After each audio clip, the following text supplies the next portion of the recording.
He was born in a log cabin, raised in silence and hardship, and yet his words would one day echo across a divided nation. Tonight, drift into the life of Abraham Lincoln, a man who carried the weight of a broken country on his shoulders and still found the strength to speak of unity, compassion, and hope. From his humble beginnings to the final, fateful night at Ford's Theatre, this is the entire story, told softly from the heart of history. If stories of quiet courage and soft-spoken strength help you rest, you're exactly where you need to be. Subscribe now and hit the bell icon to keep wandering through the lives that shape the world, one peaceful tale at a time. Before we continue, I'd love to know, where are you listening from and what time is it for you right now? It's always amazing to see how far our quiet little stories are reaching. It begins, like many stories that history nearly forgot, in a one-room log cabin nestled within the quiet stillness of the Kentucky frontier. There was no fanfare on that cold winter morning of February 12, 1809, when Abraham Lincoln came into the world. He was born in Hodgenville, Kentucky, to Thomas Lincoln, a modest carpenter and farmer, and Nancy Hanks Lincoln, a woman of quiet strength whose legacy would leave a deep, almost mystical mark on her son's inner life. There was little about this birth that hinted at greatness. The Lincolns were poor, even by frontier standards. Their home wasn't just simple, it was stark, unadorned, and built with rough logs that leaked wind and rain. They had no luxuries, no books, and certainly no means to dream beyond survival. Most of Abraham's early life wasn't filled with education or grand aspirations. It was filled with mud, chores, and silence. Thomas Lincoln wasn't an idle man. He worked tirelessly, but fortune did not favor him. Land titles were constantly disputed, and legal red tape hounded every small success. By 1816, after a series of land disputes and economic setbacks, the Lincolns packed their few belongings and left Kentucky behind. They crossed into the deep woods of southern Indiana, settling in Spencer County, where conditions were even harsher. Their new home was a clearing carved from dense forest, and Lincoln's childhood became a rhythm of tree felling, fence building, and farm work, more axe than ink. But something quietly stirred inside young Abraham. He was tall, awkward, and often lost in thought. While others in his family found comfort in work and habit, Abraham's mind wandered elsewhere. He'd borrow books when he could, reading them by firelight late into the night after the long day's work. Books were rare, but Lincoln devoured whatever he found: Aesop's fables, the King James Bible, Robinson Crusoe. He read not for entertainment, but for escape. These books were not just stories to him, they were windows into a world far beyond the fences of the farm. Still, it wasn't easy. The image we now have of Lincoln as a towering, eloquent president often skips over the grim, plodding difficulty of these early years. His education was almost non-existent. In total, Lincoln likely received less than 1 year of formal schooling, spread across multiple short sessions under different wandering teachers. There was no chalkboard, no structured curriculum, just memorization, recitation, and basic writing with a piece of charcoal on wooden shingles. But perhaps the deepest mark on Lincoln's boyhood came not from poverty or isolation, but from loss. When Abraham was just 9 years old in October 1818, his mother Nancy grew ill with what was called milk sickness, caused by drinking milk from cows who'd eaten a toxic plant. There was no cure. She weakened, wasting away on a straw bed while her children watched.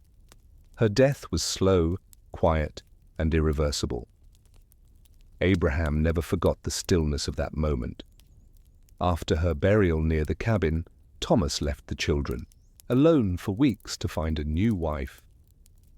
During that time, young Abraham and his sister Sarah Lincoln survived by sheer will, relying on memory and routine. When Thomas returned with Sarah Bush Johnston, a widow with her own children, the family was blended into a chaotic, larger household. To her credit, Sarah saw something in Abraham. She encouraged his reading, nurtured his withdrawn personality, and treated him as if he were her own son. Without her, Abraham may never have continued his pursuit of knowledge. Her presence was quietly transformative. Through these years, Abraham's chores didn't lessen. He split rails, cleared fields, and helped plant corn and pumpkins. But he also began crafting his own identity, scribbling crude essays and copying Bible verses by firelight. Though unschooled, he taught himself to write clearly, to reason deeply, and to observe the world with a careful, thoughtful eye. One of the most overlooked periods of his youth occurred during his teenage years. Lincoln would walk miles to borrow books or attend trials in nearby towns, where he would sit in the back and listen, fascinated as lawyers argued. These courtrooms, simple as they were, offered him something he couldn't find on the farm: language, logic, and law. Though he was still just a farmhand in patched trousers, Lincoln was slowly forming the foundation of a self-taught mind that would one day write the Gettysburg Address, but it would take time. Lincoln had no grand patron, no academic sponsor. He learned through frustration and failure. He tried to start a river trade, failed. He worked as a mill hand, didn't last. He even attempted carpentry like his father, but never quite got the hang of it. His long limbs made him clumsy, and he often tripped or dropped tools. To others, he was a tall, odd boy with no clear direction. What's most curious about this time, though, is just how uneventful it was by historical standards. Nothing heroic, no battles, no major decisions. But within these mundane routines, Lincoln was slowly absorbing the values of endurance, hard work, and quiet reflection. He was learning how to observe people, their faces, their voices, their struggles. And in a country divided by expansion and uncertainty, those observations would one day help him speak to an entire nation in a way few others could. By the time Lincoln reached his early 20s, the frontier had worn down many young men into silence or surrender. But Abraham was different. He remained restless, unsatisfied with his place. Something within him, it's still unclear what, kept pushing him towards something larger. He started making small speeches at local gatherings. Not grand orations, but humorous, reflective anecdotes that caught people off guard. His voice was nasal, his delivery awkward. But the content, always rooted in truth, humor, and insight, made people stop and listen. One small moment that hints at his character came during a wrestling match in New Salem, Illinois, a town where Lincoln later moved to try his hand at business. He was challenged by the local champion, and though he lost, his honesty and humor during the bout won over the crowd. He was, for the first time, seen as a leader, even if in the most unexpected of ways. But as this phase of Lincoln's life came to a close and adulthood began to take over, one question remained: could a man with no formal education, no wealth, and no family prestige ever hope to matter in a country like this? He was still unknown to the world, his letters barely reaching a dozen readers, his name yet to enter any history book. And yet, in the fading twilight of the frontier, something had been set in motion. Abraham Lincoln had survived the unforgiving land, the death of his mother, the isolation of poverty, and the slow grind of obscurity. But survival wasn't enough. Now a larger question began to haunt him. What would he do with the mind he had forged? Would he simply remain a local curiosity? Or could that boy from the log cabin somehow shape the course of a nation? When you picture a future president studying law, you might imagine candlelit halls, leather-bound books, and ivy-covered walls. But Abraham Lincoln's path looked nothing like that.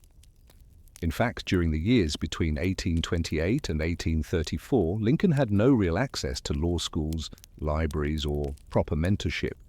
And yet somehow, these were the years when he began shaping the legal mind that would one day navigate a country through its darkest crisis. He learned the law without law books, without structure, and without anyone believing he ever would. By 1828, Abraham was a tall, lean, and awkward young man in his late teens, standing at 6'4", a rare sight in his day. He had recently endured another profound loss, the death of his beloved sister Sarah during childbirth. It was a quiet tragedy that barely made a ripple in the world around him, but for Lincoln, it was one more thread in a life tightly woven with grief. He needed to get away. That spring, he accepted a job as a flatboatman for Denton Offut, a merchant who needed goods transported down the Mississippi River to New Orleans. This wasn't just a job, it was Lincoln's first real exposure to the wider world. The trip took weeks. He passed river towns, bustling markets, slave auctions, and city streets more alive than anything he'd seen in Kentucky or Indiana. For a boy raised in the woods, the chaos of New Orleans was overwhelming. It's said, though accounts vary, that it was on this trip that Lincoln first witnessed the horrors of slavery up close. He saw men in chains, women auctioned off, and children torn from their parents. The image of those markets stayed with him, quiet and buried for now, but it would return decades later with terrible clarity. When he returned north, Offut offered him a job managing a general store in a small settlement called New Salem, Illinois. It was a town barely bigger than a crossroads, but for Lincoln, it became a new kind of school. Running a store meant he had to deal with all types of people: farmers, drunkards, preachers, young couples, and traveling salesmen. Lincoln didn't just sell goods, he listened, often standing silently for hours while people talked. And when he replied, it was often with a witty story or a cutting observation that left people speechless.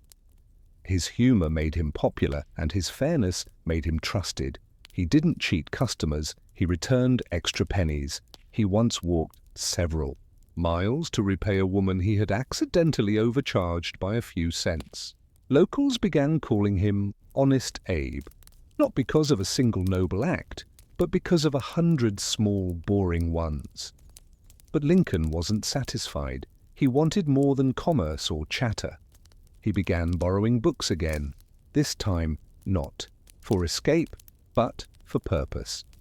Among the books he borrowed from local figures like Jack Kelso and Mentor Graham were Blackstone's commentaries, the Kentucky Statutes, and a worn copy of the Declaration of Independence.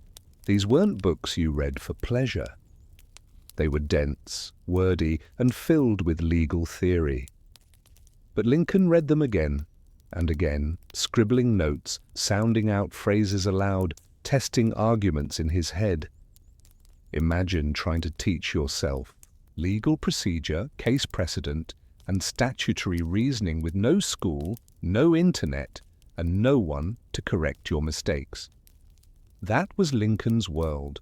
He would often lie on a log in the woods and read aloud, rehearsing courtroom language under the open sky. If a passage confused him, he'd talk it out until it made sense. No lectures, no quizzes, just raw effort and long silences. His interest in law grew as he began watching local court cases. He walked to the county seat to sit in the back row of small courtrooms, scribbling notes on scraps of paper. He wasn't a lawyer yet, but people began asking him for help writing contracts, drafting letters, or resolving disputes. He never charged. He saw it as practice. His handwriting was crude, but his thinking was clear. Still, these years were far from glamorous. In fact, they were marked by failure after failure. Lincoln tried to run the general store with a partner named William Berry. The business failed miserably. Berry drank heavily and debts piled up. When Berry died in 1835, Lincoln was left with a crushing debt over $1,000, a staggering sum for a man with no assets. He didn't flee the debt, though. He spent the next 15 years slowly repaying it, earning each dollar by labor or legal work. It wasn't dramatic, just long and hard. Lincoln also served briefly in the Black Hawk War, a minor conflict between the United States and Native American tribes in Illinois. He never saw combat, but he was elected captain of his unit, his first experience leading others. He later joked that the only blood he shed was from mosquito bites, but the experience gave him a quiet confidence. People voted for him. They respected him. And maybe, just maybe, he could do more. He soon tried his hand at politics. Running for a seat in the Illinois General Assembly in 1832, he lost badly, finishing 8th in a field of 13. But he didn't stop.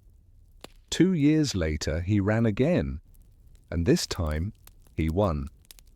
At just 25 years old, Lincoln entered the legislature.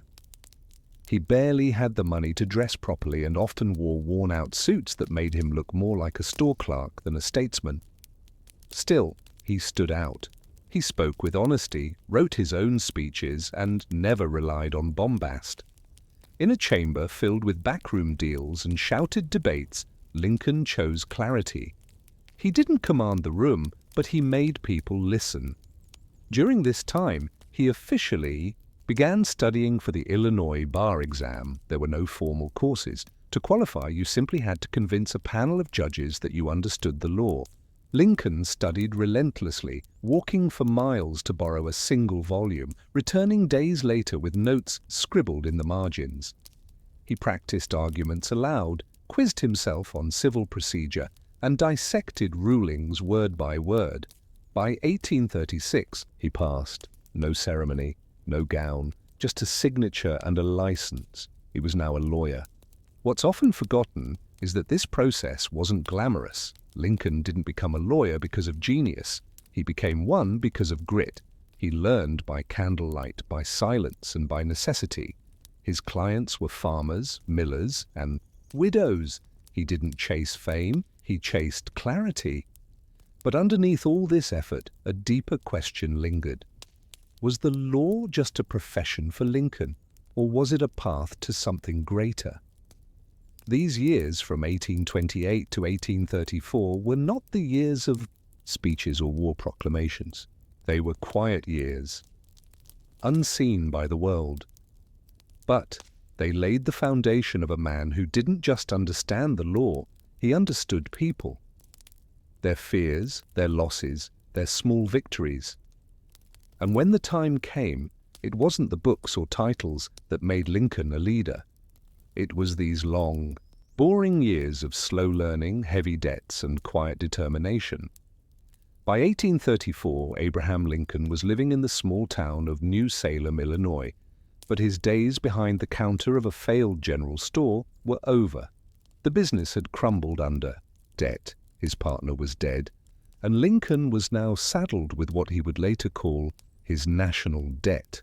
Yet, even in those modest beginnings, scrubbing ledgers, reading law books by oil lamp, scribbling letters with shaky handwriting, he was laying bricks on a path few could have imagined.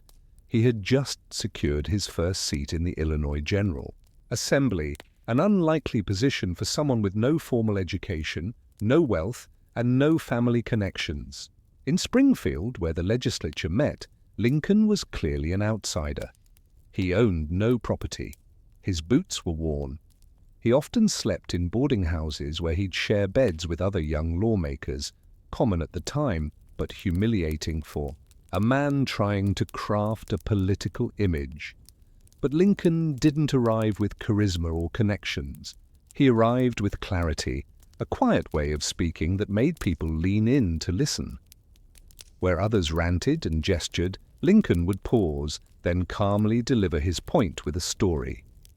And it was always a story, simple, sharp, and deeply human. During these years, he aligned himself with the Whig Party, embracing ideas of infrastructure, national banking, and education reform. But more than policy, Lincoln was drawn to the idea of progress, not dramatic revolution, but slow, boring improvement: roads, railways, public schools. He believed that government should make it easier for the common man to rise. After all, he was trying to do just that himself. By 1837, Lincoln made a major life decision. He moved to Springfield, then a small but growing capital city, to pursue law full-time. He partnered with John T. Stewart, a cousin of Mary Todd, who would later become Lincoln's wife. The law office was modest, just a desk, a few chairs, and piles of paper. Lincoln read obsessively, building case arguments with long hours and few distractions. He didn't yet have the polish of an elite lawyer. He was known for showing up with clothes wrinkled from sleeping in them and for telling jokes before trials. Some clients found him too plain-spoken, but others saw something deeper: a sense of fairness, a refusal to overcharge, and a fierce desire to explain the law in simple terms. He didn't intimidate juries, he explained, and they trusted him. One small case during this time reveals his character. Lincoln was asked to represent a man accused of assault. After reviewing the facts, Lincoln quietly told the man to find another lawyer because he was guilty, and Lincoln wouldn't manipulate the truth. It was a moment few noticed then, but it showed that Lincoln's honesty wasn't an act.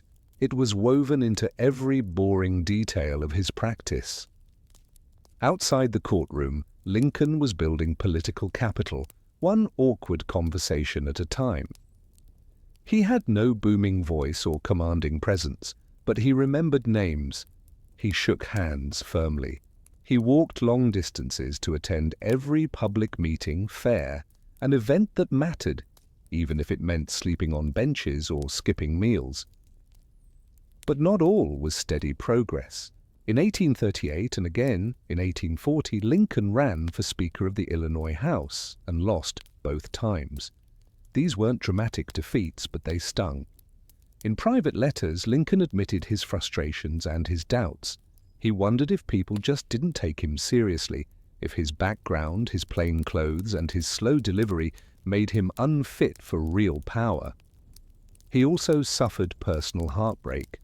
In the late 1830s, Lincoln fell in love with Anne Rutledge, a young woman from New Salem. Their relationship was quiet, likely never formalized, but deeply meaningful to him. When she died suddenly, likely from typhoid fever, Lincoln was devastated. He reportedly sank into a depression so deep that friends feared for his life. He would sit alone for hours, refusing food, unable to work.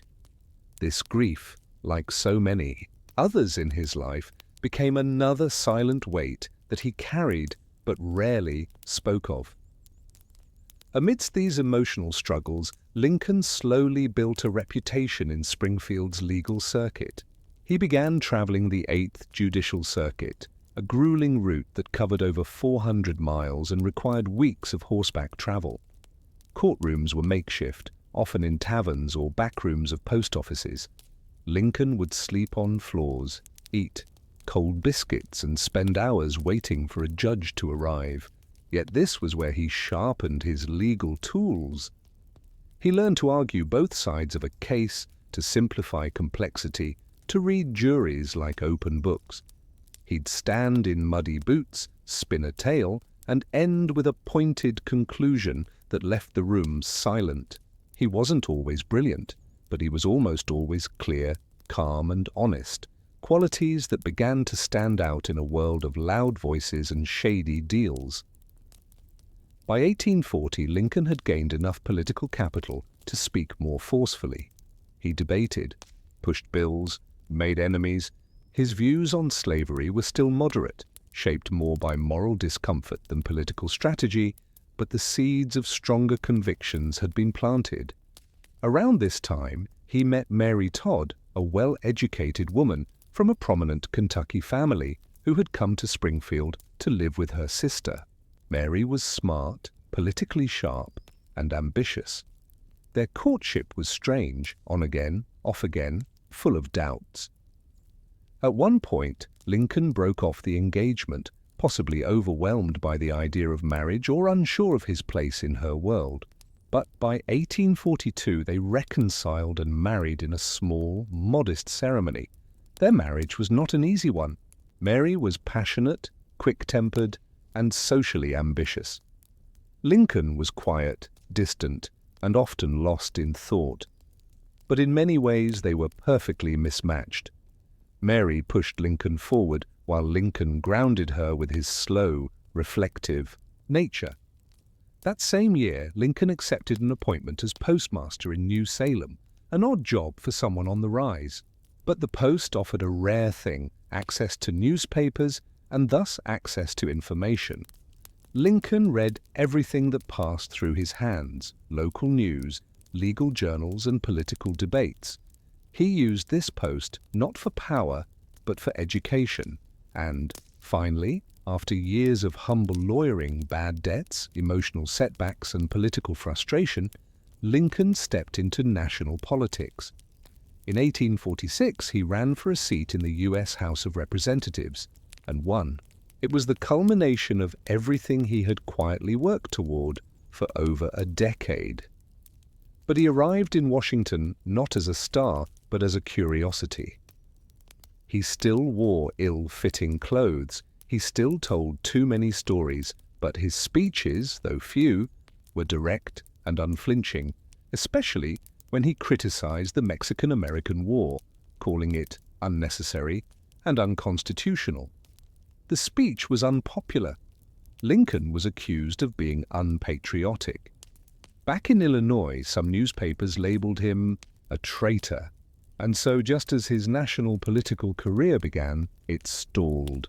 Lincoln didn't seek re-election. He returned to Springfield in 1849 and quietly resumed his law practice. For the next 5 years, he disappeared from the national scene. No headlines, no speeches, just paperwork, travel, and courtrooms. But something had changed. The once aimless boy from the woods had now tasted power and seen its dangers. He had begun to understand that politics wasn't just about bills and speeches, it was about timing, character, and endurance. So, by the end of 1842, Lincoln wasn't a great man yet. He wasn't famous. He wasn't even particularly influential, but he had survived personal tragedy, learned law from scratch, entered politics with no name, and carved a place for himself in a world that had no use for farm boys from log cabins. And now, as the 1850s approached, and the country began to split along deeper and more dangerous lines, one question remained. Would the man shaped by obscurity be ready when the world finally turned to face him? Abraham Lincoln's rise to national prominence is often remembered as swift and inevitable, but the reality was far more tedious, humbling, and slow. Between 1843 and 1849, Lincoln was not a rising star. He was more like a flickering lantern. In a windy hallway, present, persistent, but easy to overlook. These were the years when Lincoln faced repeated failure, was mocked in print, and often questioned whether he should remain in public life at all. Fresh off his return from the U.S. House of Representatives in 1849, Lincoln was back in Springfield. Though he had fulfilled a campaign promise of serving only one term in Congress, the decision cost him. The Whig Party no longer saw him as a man on the move. His stance against the Mexican-American War had also branded him with an unpopular label, Spotty Lincoln, referencing his demand to know the exact spot where blood was first spilled, a technical objection that many saw as nitpicking during wartime. The newspapers had a field day. Some said he was unmanly, others called him unpatriotic. And for the next few years, Lincoln found himself in political limbo. Too principled to shift with the wind, too reserved to rally mobs, and too obscure to be anyone's first choice. Instead of sulking, Lincoln returned to the 8th Judicial Circuit, the dusty legal route through central Illinois that became his second home. He spent months each year on horseback, moving from town to town, trying small cases, lodging in inns, eating bad food, and arguing over property lines, unpaid debts, and land disputes. These weren't thrilling cases. They were boring, slow, and often deeply personal. And that's exactly what made Lincoln so good at them. He wasn't flashy, but he was methodical. He understood how to listen, how to let others talk themselves into mistakes, and how to frame a complex legal issue as a simple matter of right and wrong. People started to talk, not loudly, not in newspapers, but in courtrooms and town squares. "That Lincoln fellow," they'd say, "he's fair." At the same time, he started sharpening his political instincts. Though the Whigs were splintering and national tensions over slavery were rising, Lincoln still believed in gradual improvement, in slow reforms rather than sweeping revolutions. But the world around him wasn't waiting. It was changing, fast. The Kansas-Nebraska Act was still a few years away, but even in these quiet years, the slavery question simmered. Lincoln, still cautious, did not yet take bold positions. His opposition was moral, not yet political. He often focused on economics instead, arguing that slavery degraded the labor system and made poor white workers worse off. His views were firm, but not fiery. He was still a man of moderation. In 1846, while in Congress, Lincoln had hoped to be appointed to a land office post in Oregon Territory, a dull but stable government job. He even lobbied for it. But President Zachary Taylor declined. Lincoln was passed over, and with no political office and no federal post, he was back to being just a prairie lawyer. For many, this might have marked the end of ambition. But for Lincoln, these years became a strange kind of preparation. He used every quiet courtroom, every election loss, every small-town argument to listen more, to think more. His speeches grew sharper. His jokes, once scattershot, now delivered subtle blows. His timing improved. And though newspapers still ignored him, Lincoln was quietly building political capital where it mattered most, among people. In 1848, when General Zachary Taylor ran for president, Lincoln reluctantly supported him despite disagreeing with his wartime conduct. It was a move made for party loyalty, not personal belief. But that loyalty earned him little in return. Again, Lincoln was overlooked for appointments. Again, he went home with nothing. Springfield, too, was changing. The small capital was growing in wealth and influence. New politicians with better clothes, bigger voices, and shinier platforms began to dominate the scene. Some laughed at Lincoln's old-fashioned appearance and dated ideas. He became something of a relic, even as he quietly paid off his debts, built his legal career, and raised his family. At home, things were difficult. His wife, Mary Todd Lincoln, always ambitious and politically aware, grew restless. She had expected a greater life, a man in Washington, not just courtrooms in dusty counties. Their marriage, never simple, grew more strained. Lincoln, often distant and melancholic, sometimes buried himself in work to escape domestic frustrations. During this time, he took on increasingly complex legal cases, even arguing before the Illinois Supreme Court. One of his most famous early cases involved defending the Illinois Central Railroad, which helped him establish deeper relationships with business elites and demonstrated his growing command of corporate law. But even this professional success wasn't enough to shake off the political stagnation. By the late 1840s, many in the party had moved on. Younger, louder voices were emerging, and the national stage was shifting towards sharper, more divisive debates. And Lincoln? He was still writing long, winding letters, still riding the circuit, still making arguments in quiet towns no one wrote about. What makes this chapter in Lincoln's life so compelling isn't what happened, but what didn't. He didn't rise, he didn't headline, he didn't lead, he waited and he learned. He watched other politicians implode from arrogance or burn out in scandal. He studied the rise of Stephen A. Douglas, his eventual rival, noting how Douglas commanded crowds and manipulated issues. He knew that to compete, he'd need more than stories. He'd need strategy. But for now, he was still the man everyone underestimated, and that might have been his greatest advantage.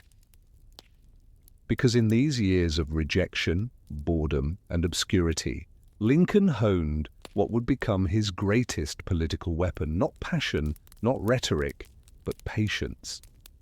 He didn't rush the moment, he let it come to him, so when his name did appear in the newspaper, buried in the back pages or mentioned in jokes, he didn't protest. He knew something others didn't, that political obscurity isn't always a dead end. Sometimes it's just the middle of the road. And as the 1850s loomed, bringing with them bloodier debates, party collapses, and civil tension, Lincoln remained, strangely still, like a man reading in silence while a storm brews just beyond the window. The world hadn't noticed him yet, but soon it would have no choice. By 1850, Abraham Lincoln had become, in every visible sense, a political afterthought. He was a name people recognized, but not one they rallied around. He'd served a single term in Congress, returned home, lost out on several appointments, and was spending his days on the Illinois legal circuit, handling disputes over land, debts, and contracts. These were the quiet years, what some historians call the political wilderness. But for Lincoln, wilderness wasn't unfamiliar. He had grown up in physical wilderness, after all, Kentucky forests and Indiana backwoods. Now this new wilderness was social and ideological. The political landscape had shifted, and he was, for a time, left behind. In Springfield, Lincoln's law practice with William Herndon became steady and profitable. The two had very different personalities. Herndon was fiery, emotional, and politically progressive, while Lincoln was cautious, methodical, and reflective. Yet their partnership endured. Lincoln worked hard. He was on the road for weeks at a time, traveling through towns where he was known simply as the long lawyer with the good story. He slept in taverns, took meals with farmers, and made courtroom arguments in churches and inns that doubled as temporary courthouses. Though dry, these cases taught Lincoln everything he needed to understand how people lived, what they feared, and what they needed to hear. He represented clients in disputes over fence lines, wills, and unpaid debts. Sometimes he defended desperate men, other times he prosecuted frauds. And through it all he kept meticulous notes, building a legal mind sharpened by thousands of slow, tedious decisions. But even as he argued over mortgages and land grants, something deeper was shifting, the American conscience. At home, things were difficult. His wife, Mary Todd Lincoln, always ambitious and politically aware, grew restless. She had expected a greater life, a man in Washington, not just courtrooms in dusty counties. Their marriage, never simple, grew more strained. Lincoln, often distant and melancholic, sometimes buried himself in work to escape domestic frustrations. During this time, he took on increasingly complex legal cases, even arguing before the Illinois Supreme Court. One of his most famous early cases involved defending the Illinois Central Railroad, which helped him establish deeper relationships with business elites and demonstrated his growing command of corporate law. But even this professional success wasn't enough to shake off the political stagnation. By the late 1840s, many in the party had moved on. Younger, louder voices were emerging, and the national stage was shifting towards sharper, more divisive debates. And Lincoln? He was still writing long, winding letters, still riding the circuit, still making arguments in quiet towns no one wrote about. What makes this chapter in Lincoln's life so compelling isn't what happened, but what didn't. He didn't rise, he didn't headline, he didn't lead, he waited, and he learned. He watched other politicians implode from arrogance or burn out in scandal. He studied the rise of Stephen A. Douglas, his eventual rival, noting how Douglas commanded crowds and manipulated issues. He knew that to compete, he'd need more than stories, he'd need strategy. But for now, he was still the man everyone underestimated. And that might have been his greatest advantage. Because in these years of rejection, boredom, and obscurity, Lincoln honed what would become his greatest political weapon, not passion, not rhetoric, but patience. He didn't rush the moment, he let it come to him. So when his name did appear in the newspaper, buried in the back pages or mentioned in jokes, he didn't protest. He knew something others didn't. That political obscurity isn't always a dead end. Sometimes it's just the middle of the road.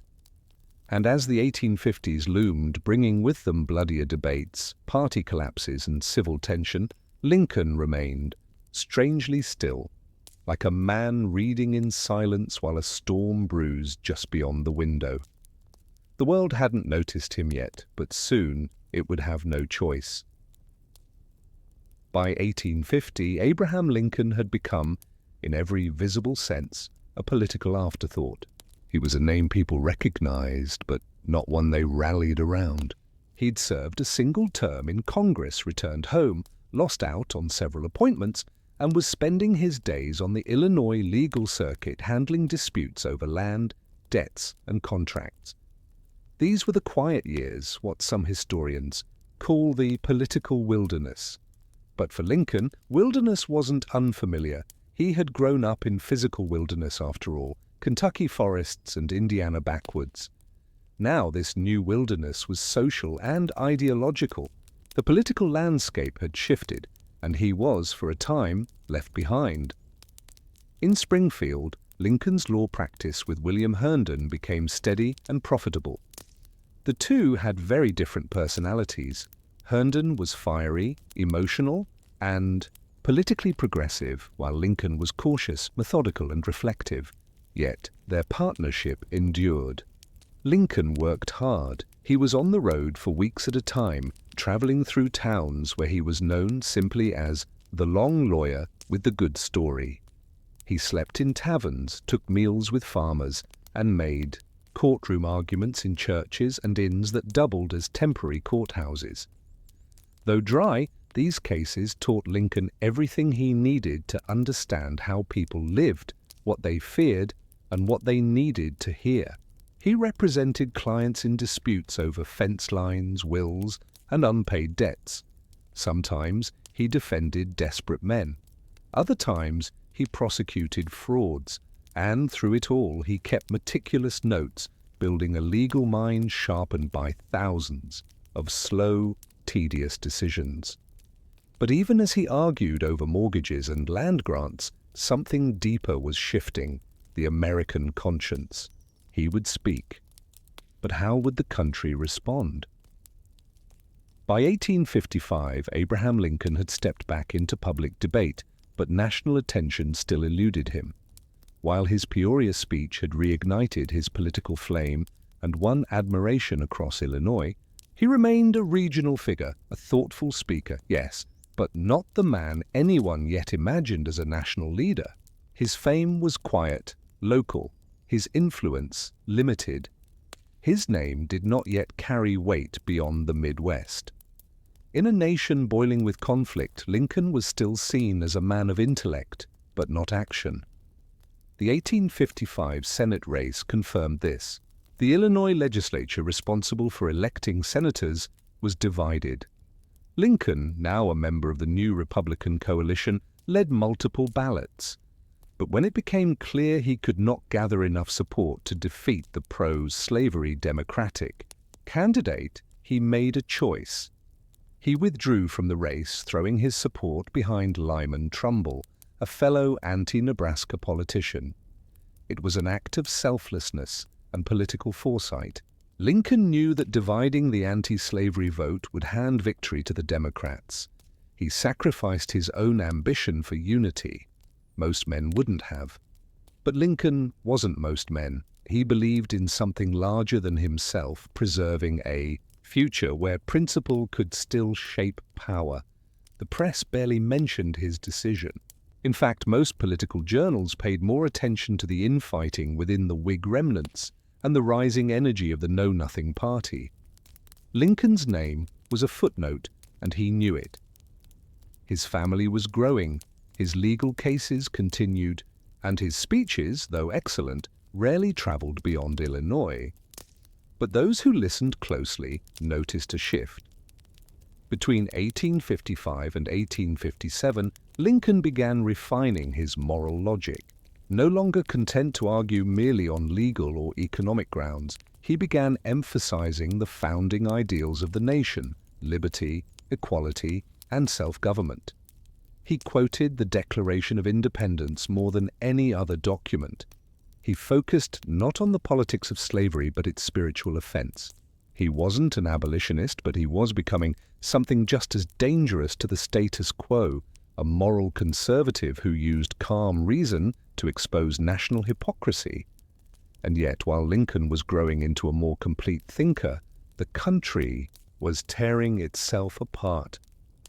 In 1856, Bleeding Kansas exploded an outburst of violence between pro- and anti-slavery settlers in the Kansas Territory. The Kansas-Nebraska Act had opened the territory to popular sovereignty, allowing residents to vote on slavery's legality. The result wasn't democracy, it was bloodshed. Homes were burned, men were murdered, militias formed, congressmen attacked each other with canes in the Capitol.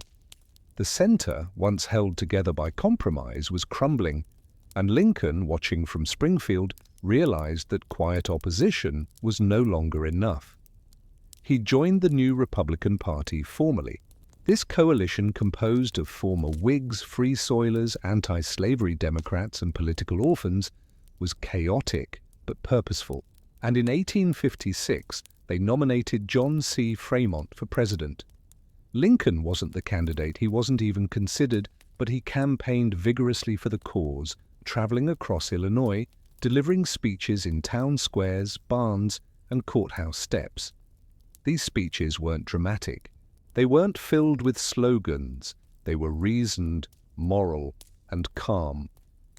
He spoke of the founding fathers, of America's promise, of the danger of letting slavery expand. He wasn't trying to convert the South. He was trying to wake the North, and, still, newspapers barely noticed. Political insiders dismissed him as a second-tier figure.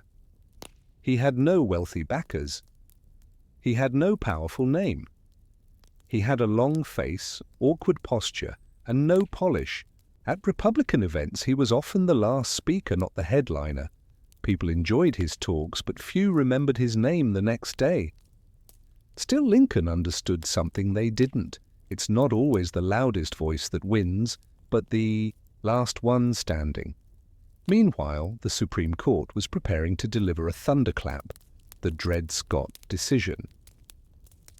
In March 1857, just after James Buchanan had taken the presidency, the court ruled that Dred Scott, an enslaved man who had lived in free territories, had no legal standing to sue for his freedom. Worse still, the court declared that Congress had no authority to ban slavery in the territories, essentially declaring that slavery could expand anywhere. To Lincoln, it was a legal earthquake. Not because it was poorly argued, though he believed it was, but because it struck at the idea of popular self-government. If Congress couldn't prevent slavery's spread, then what power did the people have? If slaves weren't citizens, what did citizenship mean? He didn't shout. He didn't riot. He did something more dangerous. He began to write. In his personal notes, what he called his fragments, he explored the contradictions of slavery and freedom. He drafted new speeches. He prepared to respond. He understood that now more than ever, Americans needed someone to explain the crisis calmly, clearly, and morally. In one of these fragments, he wrote, "If slavery is not wrong, nothing is wrong. It was not a campaign slogan. It was not a rallying cry. It was a moral anchor." And it would guide everything Lincoln said and did from that moment on. Still no one came knocking. He didn't headline rallies. He wasn't on the cover of Harper's Weekly. His name wasn't whispered in the Capitol halls. He was still a former congressman from Illinois, still traveling courtrooms, still riding horseback through cornfields. But a storm was gathering, and somewhere deep inside, Lincoln was preparing not to weather it, but to walk into it. Because for all the obscurity, all the losses, all the dusty courtroom days, one truth had quietly taken root. A house divided against itself cannot stand.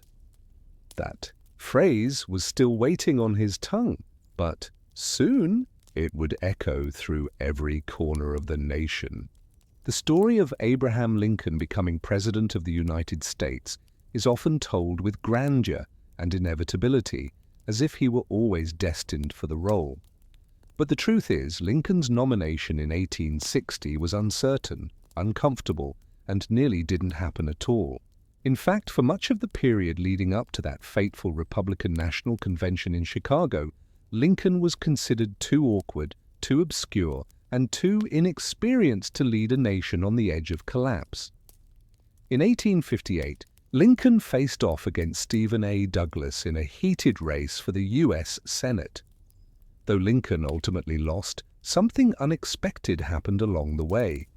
The debates between the two men captured national attention. Held across towns in Illinois, the Lincoln-Douglas debates brought thousands of spectators who came not just for policy, but for performance. Douglas was a powerhouse, short, fiery, and polished. Lincoln was tall, gangly, and plain, but when he spoke, he carved ideas into clarity. He argued that the nation couldn't endure half slave and half free. He didn't shout, he reasoned, and the people listened. Newspapers across the country published transcripts. Editors who had never mentioned Lincoln now printed his arguments on their front pages. Though he lost the Senate seat, Lincoln won a platform and with it, a growing reputation beyond Illinois. But reputation alone did not mean nomination. By 1859, the Republican Party, still relatively new and fragmented, was searching for a candidate for the 1860 presidential election. The party's primary goal was to stop the expansion of slavery, but even among Republicans there were divisions. Some favored moderate language, others demanded immediate abolition. Some wanted a seasoned politician, others preferred a fresh face. At the top of everyone's list was William H. Seward of New York. A former governor and senator, Seward had the experience, the name, the machine. He was widely assumed to be the inevitable choice. His speeches were bold, his supporters were organized, his money came from New York's elite. And then there was Lincoln, no national office, one term in Congress, no official title, no Eastern connections, and, perhaps most awkwardly, no charisma by the standards of the day. Even Lincoln's closest allies worried about his appearance. He was too tall, his clothes hung poorly, his voice was high-pitched and nasal. He walked oddly, his face was deeply lined, his hands large and calloused. Worse still, he wasn't from the East. He wasn't rich. He had no college degree. What he had was a reputation for honesty, a record of precise argument, and an uncanny ability to connect with working people, farmers, tradesmen, immigrants, and the disillusioned middle class. Lincoln and his allies saw an opening. Rather than trying to dominate the race with grandeur, they took a subtle, tactical approach.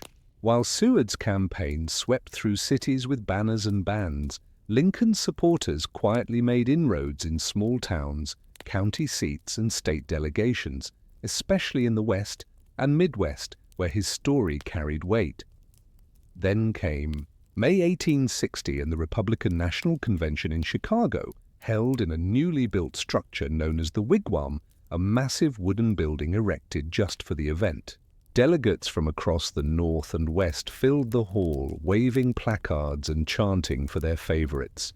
The air was humid with sweat, sawdust, and ambition. Seward arrived with the most delegates. His team was confident, maybe too confident. They thought the first ballot would end it, but they underestimated the strength of anti-Seward sentiment among more moderate Republicans, particularly those who feared Seward's aggressive anti-slavery rhetoric would alienate key states like Pennsylvania, Indiana, and Illinois. On the first ballot, Seward led. Lincoln was a distant second. But Lincoln's team, led by David Davis, Norman Judd, and others, had worked behind the scenes. They made promises, not of jobs or bribes, but of balance. They pitched Lincoln as the acceptable second choice, the man who could unite the party, not just rally the radicals. On the second ballot, Lincoln gained ground. By the third ballot, the floor was roaring. Delegates who had once wavered began shifting toward Lincoln, not because he was the most famous, but because he was the least divisive. He hadn't insulted their states, he hadn't made bold enemies, he hadn't demanded anything. He was just right enough for everyone. Then came the final count. A delegate from Ohio shifted 4 votes to Lincoln. The room erupted. The tally was read again. Abraham Lincoln had secured the nomination. The crowd burst into cheers. Bands played. Delegates shouted. Cannon fire rang out across Chicago. The local press printed special editions within the hour. The rail splitter from Illinois had done it. But Lincoln wasn't there. He was back in Springfield, in a borrowed office above a store, waiting for word. When the news arrived by telegraph, he simply said, "There's a little woman down at our house who'll want to hear this. I'll go down and tell her." No grand speech, no parade, no pomp, just a walk home to tell Mary. Yet even with the nomination secured, Lincoln's troubles were far from over. The country was more divided than ever. The Democratic Party had split in two, with Stephen Douglas running as a Northern Democrat and John C. Breckinridge as a Southern Democrat. A fourth party, the Constitutional Union Party, had entered the race to appeal to moderates. Lincoln wasn't expected to campaign heavily. Presidential candidates rarely did, but he worked behind the scenes, approving messages, polishing his biography, and managing an image carefully shaped to appeal to the Union's fragile center. He was called awkward, country, unready. The South despised him.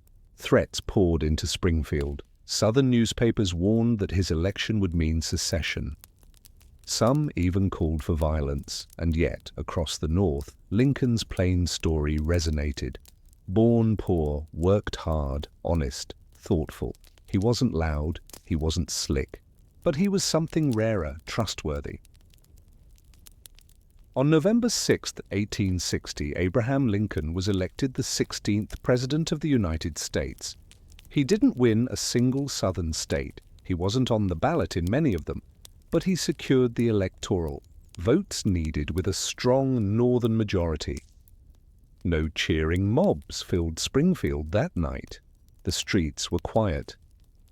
The country held its breath, and Lincoln, once laughed at for being too strange, too plain, too awkward, now held the most powerful office in the land. But even as church bells rang and telegrams flew, one terrible question remained. How does a man lead a nation that is already beginning to tear itself apart? The moment Abraham Lincoln was elected president in November 1860, celebration in the North was tentative, but in the South, the reaction was immediate and severe. Lincoln had not even taken office, yet newspapers in Charleston, Richmond, and Montgomery were already calling for secession. Some referred to his election not as a democratic result, but as a declaration of war. The messy road to the presidency had only just begun, and it was already unraveling before Lincoln had touched Washington soil. Though Lincoln had won the presidency with less than 40% of the popular vote, his victory was decisive in the Electoral College thanks to a fractured field.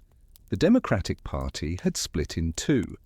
Stephen Douglas represented the Northern Democrats, while Southern Democrats backed John C. Breckinridge. A fourth party, the Constitutional Unionists, nominated John Bell. The division allowed Lincoln to win almost all Northern states, giving him the margin he needed. But the entire Deep South had rejected him completely. In 10 Southern states, his name hadn't even appeared on the ballot.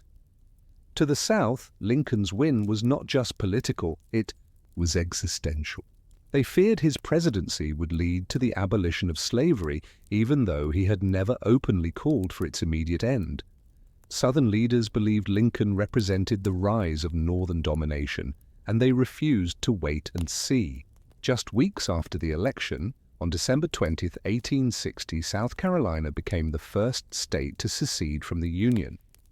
One by one, others followed: Mississippi, Florida, Alabama, Georgia, Louisiana, and Texas. Their leaders met in Montgomery, Alabama, and in February 1861, before Lincoln had even taken office, they created the Confederate States of America, electing Jefferson Davis as their president. And Lincoln? He was still in Springfield, Illinois, the president-elect of a nation that was dissolving around him without any official power until Inauguration Day in March. The situation was chaos. The sitting president, James Buchanan, was paralyzed. His administration did nothing to stop the secession crisis. Lincoln, meanwhile, was caught in a political straitjacket. If he spoke too harshly, he might provoke war before he was even sworn in. If he said too little, the Union might fall apart entirely. He chose silence, writing carefully worded letters, drafting speeches, and consulting allies in secret. Behind the scenes, Lincoln began selecting his cabinet. In a bold move, he filled it with men who had once been his rivals, including William H. Seward, the man everyone had expected to win the Republican nomination. This team of heavyweights would come to be known as Lincoln's team of rivals, a mix of powerful, independent men with clashing egos. Lincoln believed in surrounding himself with strong voices, not yes men, but convincing them to cooperate would be its own political battle. As February 1861 approached, Lincoln began preparing for his journey to Washington, D.C. But nothing about this journey would be normal. Rumors swirled of assassination plots in Baltimore. His advisors took the threat seriously. One detective, Allan Pinkerton, uncovered a plan to attack Lincoln as he passed through the city. At the last minute, Lincoln altered his route. Instead of riding through Baltimore in broad daylight, he traveled at night, in secret, disguised in a plain overcoat and soft cap, unarmed and guarded, slipping into the capital without ceremony. Critics mocked him for this. Southern papers called him a coward. Some cartoons depicted him sneaking into Washington like a thief. But Lincoln wasn't concerned with optics, he was concerned with survival. The stakes had already surpassed vanity. On March 4, 1861, Lincoln finally stood on the east front of the Capitol building and delivered his first inaugural address. The moment was tense. Soldiers guarded the crowd. Snipers watched from rooftops. No one knew what to expect. But Lincoln's speech wasn't a threat, it was a plea. He told the Southern states he had no purpose, directly or indirectly, to interfere with the institution of slavery. He promised not to initiate force. He begged the Union to hold. He appealed not just to law, but to shared memory, to the mystic chords of memory, as he put it, that stretched from every battlefield and patriot grave. He ended not with triumph, but with a call to conscience. We are not enemies, but friends. We must not be enemies. It was one of the most restrained, mournful inaugurations in American history, and it changed nothing. By April, tensions centered around Fort Sumter, a Union fort in Charleston Harbor. The Confederacy demanded it be surrendered. Lincoln, in a masterstroke of political strategy, refused to attack, but offered only to send food to the garrison. This placed the burden of aggression on the South. On April 12, 1861, Confederate cannons opened fire. The Civil War had begun. Lincoln's presidency was no longer theoretical. He was now commander-in-chief of a country at war with itself. And just weeks after settling into the White House, a cold, sparsely furnished building at the time, he was already faced with decisions that would affect millions of lives. The messy road to the presidency had ended in national collapse, and, still, people doubted him. Critics said he was inexperienced, too slow to act, too gentle in speech. Editorials questioned whether he had the spine to wage war. Others believed he should compromise again, offer new concessions to bring the South back. But Lincoln, calm and patient, held firm. He would not invade the South to end slavery, but he would defend the Union. Still, as the first days of the Civil War began, another question hovered over everything. Could a man so quiet, so careful, so painfully ordinary, actually lead the Union through a war that would decide its very survival? The image of Abraham Lincoln as a decisive war president, stern, bearded, immortalized in marble, did not exist during his first weeks in office. In fact, those earliest days of his presidency were marked by silence, confusion, and deep uncertainty. From March through April 1861, while the newly elected president took his place behind the massive White House desk, much of the country doubted he had the capacity or even the right temperament to lead. And worse, the nation was unraveling by the hour. When Lincoln entered the White House on March 4th, the executive mansion itself was cold, disorganized, and largely empty. James Buchanan's departure had left behind few instructions, no clear policy, and a cabinet that was fractured even before Lincoln arrived. There were Southern sympathizers embedded in departments, and many government offices were still loyal to states that had just seceded.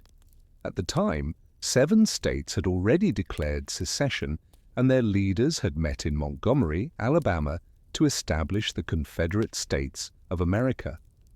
They had a president, Jefferson Davis, a constitution, and even their own Congress. It was not just rebellion. It was a parallel government. But the critical moment Lincoln now faced was centered not in Montgomery, but in Charleston Harbor, South Carolina, where Fort Sumter still flew the American flag. Fort Sumter was a small island fort with fewer than 100 Union soldiers. It was surrounded by hostile Confederate forces, armed and waiting. They had already cut off supply lines. Food and fuel were running low. If the Union abandoned the fort, it would signal weakness and possibly encourage more states to secede. But if Lincoln ordered military reinforcements, it could trigger war, and he'd be blamed for starting it. So Lincoln waited and listened. His new cabinet was a mix of former rivals and competing visions. William H. Seward, Secretary of State, still saw himself as the true leader and privately proposed negotiating with the South to restore peace. Seward even suggested launching a foreign war against Spain or France, hoping it would unite North and South against a common enemy, an idea Lincoln quietly dismissed. In these early weeks, Lincoln held long, meandering meetings. He heard every voice. He rarely gave immediate orders.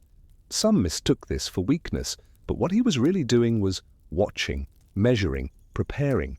He read military reports, wrote drafts of public letters, and walked the halls at night in silence, often alone. He suffered headaches. He barely slept, all while the nation waited, and then came the decision. On April 4, 1861, Lincoln sent a message to South Carolina's governor, informing him that a supply mission would soon arrive, to resupply Fort Sumter with food only, no weapons, no troops. It was a deliberate move. The Union would not attack, but it would not abandon its own soldiers either. The ball was now in the Confederacy's court. On April 12, 1861, at 4:30 a.m., Confederate cannons opened fire on Fort Sumter. The bombardment lasted for 34 hours. Shells burst in the air, fire lit the night sky, and walls crumbled. Remarkably, no one was killed during the actual battle, but the message was unmistakable. The Union had been attacked. Lincoln responded immediately. On April 15th, he issued a call for 75,000 volunteers to serve in the army for 90 days.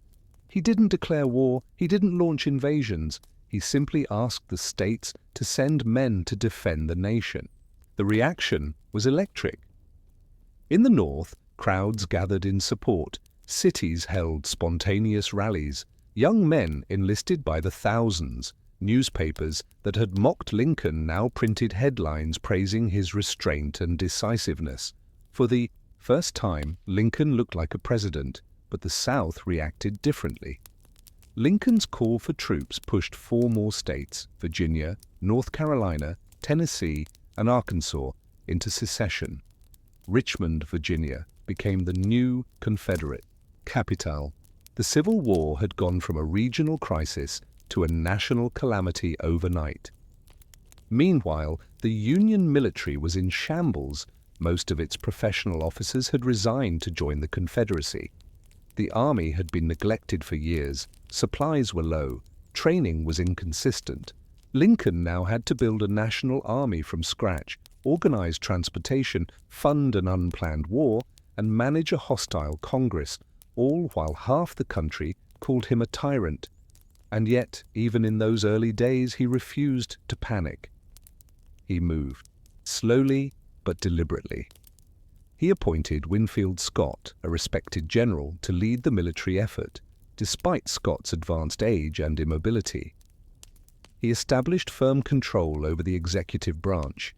He consulted legal experts on how to manage rebellion without destroying civil liberties, and in secret, he began planning for a long and brutal war, even though the public still thought it would be over by summer. He also faced unprecedented personal challenges.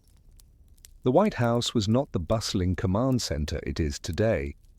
It was often quiet, with creaking floors and flickering gas lamps. Mary Todd Lincoln, increasingly anxious and politically unpopular, struggled to adjust. Their children, Willie and Tad, were restless and emotional, confused by the changes. Lincoln, when not in cabinet meetings or reading war reports, would walk alone around Lafayette Square, his tall figure hunched forward, lips pressed tightly, hands clasped behind his back. He wrote and rewrote drafts of speeches. He scribbled notes on legal pads, filling drawers with thoughts that no one else read, and still the pressure grew. Border states like Missouri, Kentucky, and Maryland were teetering between Union and Confederacy. Lincoln had to act with surgical care, too much force, and they'd secede. Too little, and Confederate influence would take hold. He walked a razor-thin line, deploying troops carefully, negotiating privately, and at times suspending habeas corpus, a move that outraged legal scholars but preserved federal control of critical regions.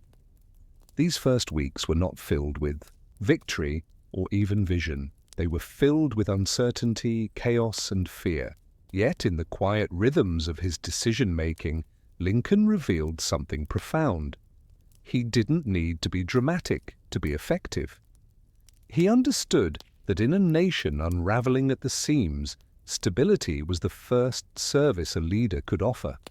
He didn't aim to impress, he aimed to endure. And so the awkward candidate, once mocked for his looks and doubted for his skill, had now become the steady center of a violent storm. But as April ended, the war had only just begun. Tens of thousands of young men were marching toward unknown battlefields. The North believed victory would come quickly. The South was equally confident. And in the middle sat Lincoln, fully aware that neither side understood what was truly coming. The war would not be short. It would not be clean. And it would not be forgotten.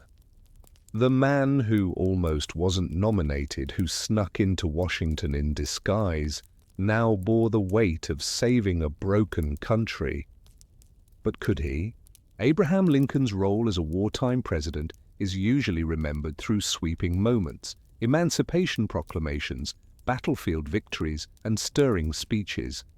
But in truth, the first full year of the Civil War was not defined by glory. It was marked by confusion, mountains of paperwork, thousands of unsigned permits, and endless letters. And in that tangle of bureaucracy and bad communication, Lincoln, slowly and almost invisibly, shaped the Union's war effort. In 1861 and 1862, there was no blueprint for running a war on American soil of this scale. The War Department was understaffed and disorganized.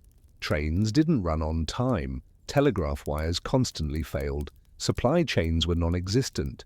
The Union had to build a military infrastructure from scratch, and at the center of it all was Lincoln's desk, piled high with documents that almost no one else wanted to sign. It began with permits.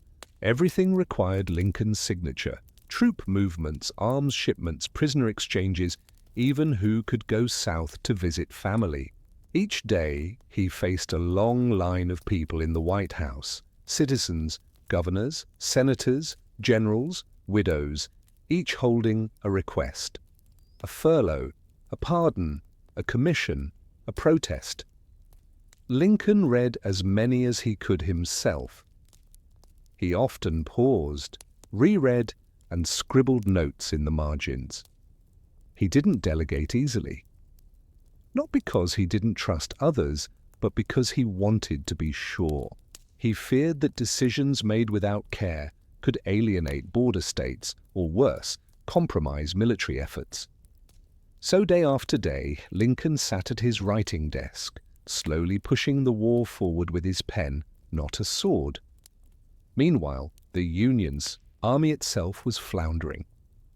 The first major battle, Bull Run, July 1861, was a disaster.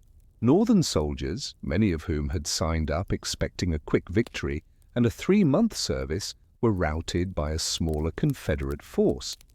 Civilians had come from Washington to picnic on the hillside and watch what they thought would be a Union triumph. Instead, they fled in terror alongside retreating soldiers. Lincoln was devastated but not surprised. He had warned that the war would not be quick. After Bull Run, he began pressing for organization, training, and discipline. But generals refused to cooperate. Most infamously, General George B. McClellan, appointed to command the Army of the Potomac, turned into a massive headache for Lincoln. McClellan was young, ambitious, and popular, but also arrogant, slow-moving, and paranoid.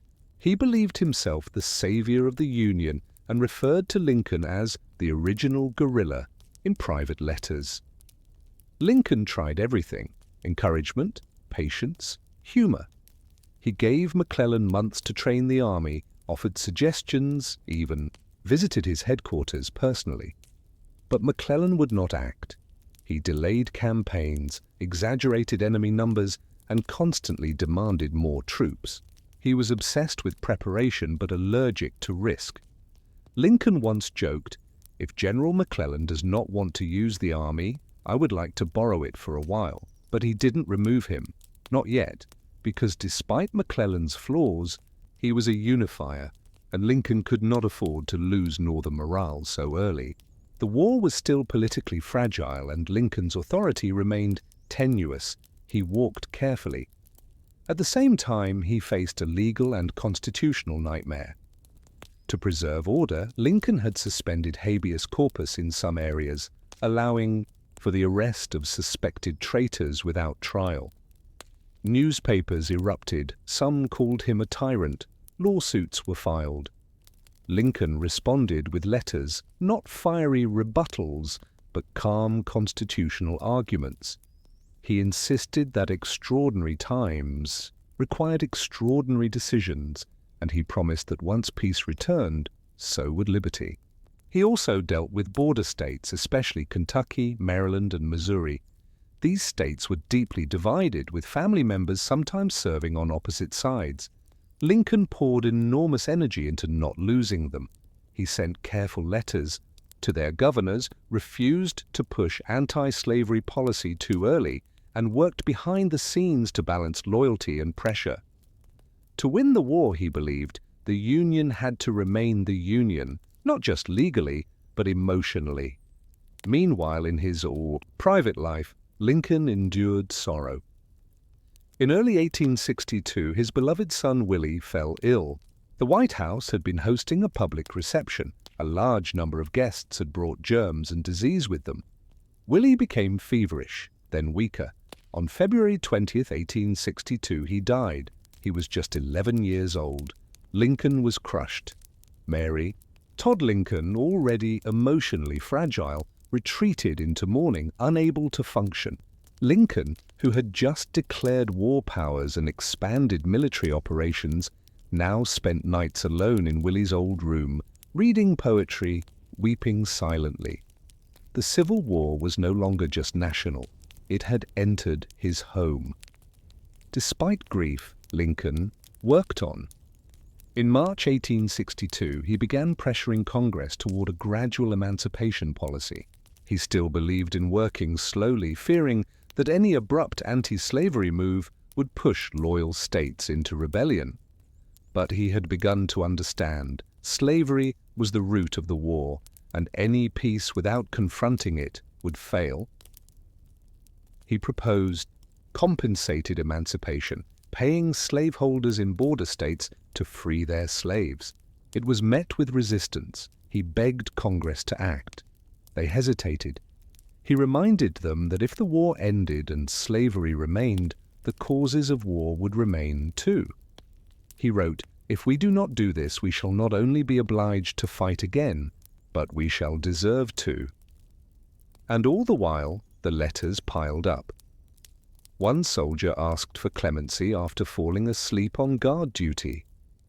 Lincoln read the file. The man had served honorably, but had grown exhausted.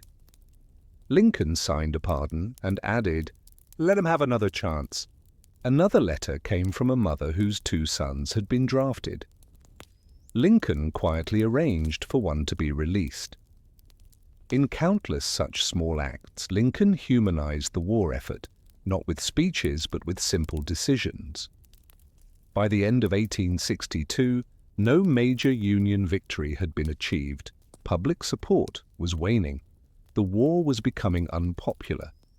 Yet Lincoln's inner compass was beginning to turn toward a moral war, not just a political one.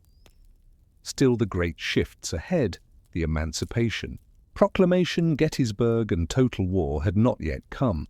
For now, the war was defined by permits, miscommunication, and slow, grinding administration. And in those boring, endless hours behind a desk, Lincoln became something few expected. Not a warrior, not a crusader, but a careful steward, a patient, builder, and ultimately the architect of a better union. But would that slow hand be fast enough to turn the tide? By the second year of the Civil War, Abraham Lincoln had become something rare in a leader, a president defined not by thunderous speeches or battlefield commands, but by the quiet weight of his letters. In an era when every military order and political decision had to be physically written and personally approved, Lincoln's pen became his greatest weapon. And from 1862 through 1863, it was through letters, personal, political, and moral, that Lincoln reshaped the course of the war. These weren't grand proclamations. These were folded pieces of parchment, ink-stained and handwritten, that crossed battle lines, entered bedrooms, moved senators, comforted mothers, and persuaded generals. In those private words, Lincoln advanced more of the Union cause than through any parade or cannon, and in 1862 the need for persuasion had never been greater. The war was going poorly. Union armies had suffered staggering losses. General McClellan, still hesitant and slow, had failed to capture Richmond in the Peninsular Campaign. At Second Bull Run, Union forces were again routed. Morale in the North plummeted. Men deserted. The press turned hostile, Congress grew restless, and the South seemed more united than ever. Meanwhile, slavery remained untouched. Lincoln's critics on the left accused him of cowardice, of preserving slavery to please border states. Critics on the right said he was already pushing too far. Caught between extremes, Lincoln wrote, and through his letters, he explained, justified, pleaded, and eventually transformed. One of his most pivotal letters came in August 1862, addressed to Horace Greeley, the influential editor of the New York Tribune. Greeley had written a scathing editorial titled The Prayer of 20 Millions, demanding that Lincoln take firm action against slavery. Lincoln replied not with anger, but with clarity. His now famous letter stated, "My paramount object in this struggle is to save the Union, and is not either to save or to destroy slavery. If I could save the Union without freeing any slave, I would do it. If I could save it by freeing all the slaves, I would do it. What I do about slavery and the colored race, I do because I believe it helps to save the Union." It was a carefully worded message. On the surface, it prioritized national unity, but underneath, it signaled that emancipation was no longer off the table. It was now part of his evolving strategy. What few knew at the time was that Lincoln had already drafted the Emancipation Proclamation. He was waiting, specifically, for a Union victory. He feared that announcing it after a loss would make it seem like an act of desperation. He needed to demonstrate strength before reshaping the moral core of the war. That opportunity came in September 1862 when Union forces stopped Confederate General Robert E. Lee at the Battle of Antietam. It was not a decisive victory, and the casualties were horrific. Over 22,000 men killed or wounded in a single day, the bloodiest in American history. But it was enough. 5 days later, on September 22, 1862, Lincoln issued the preliminary Emancipation Proclamation. It declared that all slaves in rebelling states would be set free as of January 1, 1863. This was not a law, and it did not free slaves in Union-controlled states like Kentucky or Missouri. But symbolically, it changed everything. The war was now, at least in part, about freedom. The Confederacy, in Lincoln's words, had been given a final warning. When January 1st arrived and the final proclamation was signed, Lincoln sat, silently, hand trembling from hours of ceremonial greetings that morning. He paused, steadied his arm, and said, "If my name ever goes into history, it'll be for this act." And yet, the Emancipation Proclamation was still just a letter. It was not enforced in most of the South, but it changed the meaning of the war both internationally and at home. In England and France, where governments had considered recognizing the Confederacy, the tide turned. European nations could not publicly support a slaveholding rebellion after Lincoln had made emancipation a Union goal. At home, the proclamation also allowed for the recruitment of black soldiers into the Union Army. By war's end, nearly 200,000 African Americans would serve, many of whom had escaped slavery themselves. This wasn't just manpower. It was moral reinforcement, woven directly into Lincoln's evolving understanding of what the Union should be. Yet not all letters were policy. In November 1862, Lincoln received a note from a grieving widow, Lydia Bixby, who was believed to have lost 5 sons in the war. Lincoln's response became one of the most mourned and memorized letters in American history. I pray that our Heavenly Father may assuage the anguish of your bereavement and leave you only the cherished memory of the loved and lost, and the solemn pride that must be yours to have laid so costly a sacrifice upon the altar of freedom. It was a single paragraph, but it captured the entire weight of a nation's sorrow. He also wrote frequently to generals, offering guidance, pressure, or simply reminding them to act.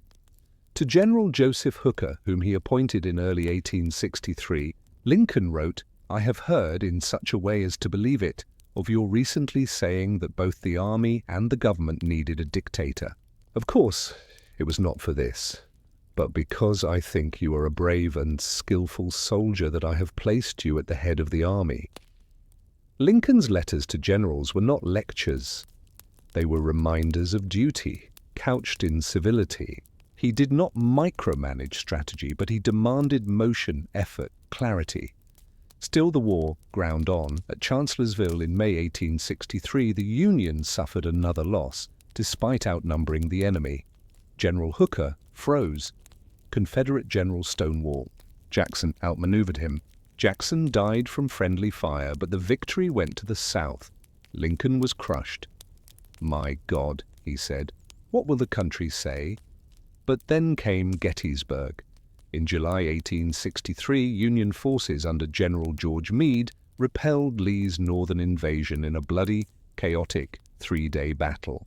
The cost was enormous, over 50,000 casualties combined, but the Confederate tide had finally been turned. Lincoln was both relieved and disappointed. Meade had failed to pursue Lee's retreating army, allowing them to escape. Lincoln, exhausted, lamented, "We had them within our grasp, and they escaped." Still, in the fall of that year, he received an invitation to give brief remarks at a military cemetery dedication in Gettysburg. He wrote the speech himself, just 272 words, and delivered it in 2 minutes. The Gettysburg Address, like his letters, was short, direct, and quietly profound. That government of the people, by the people, for the people, shall not perish from the earth.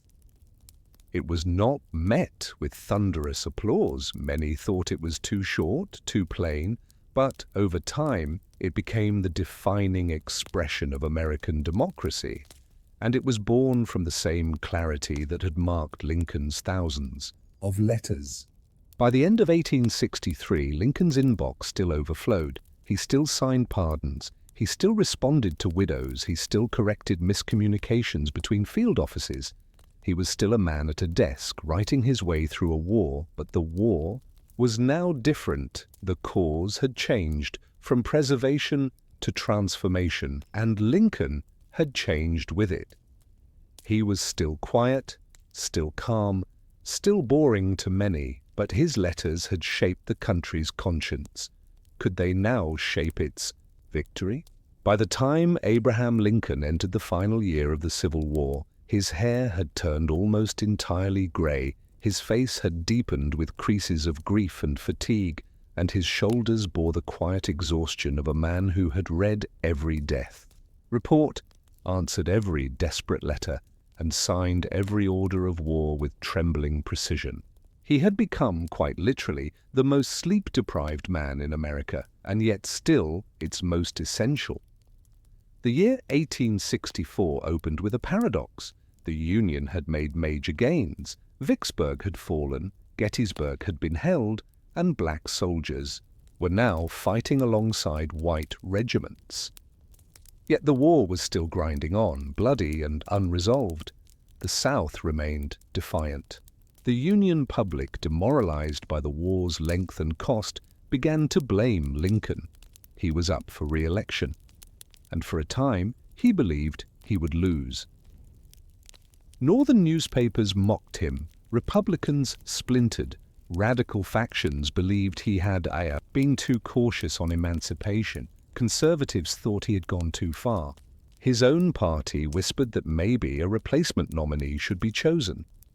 But Lincoln, tired and honest, never panicked. He wrote a note in August 1864, folded it, and sealed it in an envelope for his cabinet. It read, "This morning, as for some days past, it seems exceedingly probable that this administration will not be re-elected. Then it will be my duty to cooperate with the President-elect, as far as possible, to save the union between the election and the inauguration." It was not a political strategy. It was a man preparing to lose gracefully. And yet, despite his quiet pessimism, Lincoln pressed forward. He placed his hope in a new military leader, General Ulysses S. Grant. Unlike McClellan, Hooker, or Meade, Grant was decisive, relentless, and deeply pragmatic. He didn't care for political gossip or showmanship. He cared about winning. In early 1864, Lincoln appointed him General-in-Chief of the Union Army. Together they crafted a bold plan, a total war strategy. The goal wasn't just to beat Confederate armies, it was to break the South's will to fight. Grant launched the Overland Campaign, a brutal series of battles that pushed toward Richmond. The cost was catastrophic, tens of thousands of Union casualties, but unlike previous generals, Grant did not retreat. Lincoln supported him fully. "You will not be disturbed by interference from Washington," he told Grant. It was the kind of backing few generals ever received. Meanwhile, General William Tecumseh Sherman marched toward Atlanta, slicing through Georgia.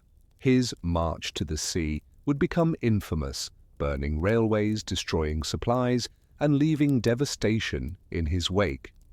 Sherman's methods were harsh, but they worked. In September 1864, Atlanta fell, and suddenly Lincoln's political fortunes reversed. The North rejoiced. Newspapers changed their tone. Lincoln's re-election now seemed possible. Soldiers voted overwhelmingly for him. Civilians saw hope. And on November 8, 1864, Abraham Lincoln was re-elected by a wide margin, the first president since Andrew Jackson to win a second term. But the victory did not bring peace. As 1865 dawned, Lincoln's weariness deepened. He was now president of a fractured, war-torn country entering its fifth year of bloodshed. He slept irregularly, if at all. Visitors noted the hollowness of his cheeks, the black circles under his eyes. He often read war dispatches in the middle of the night.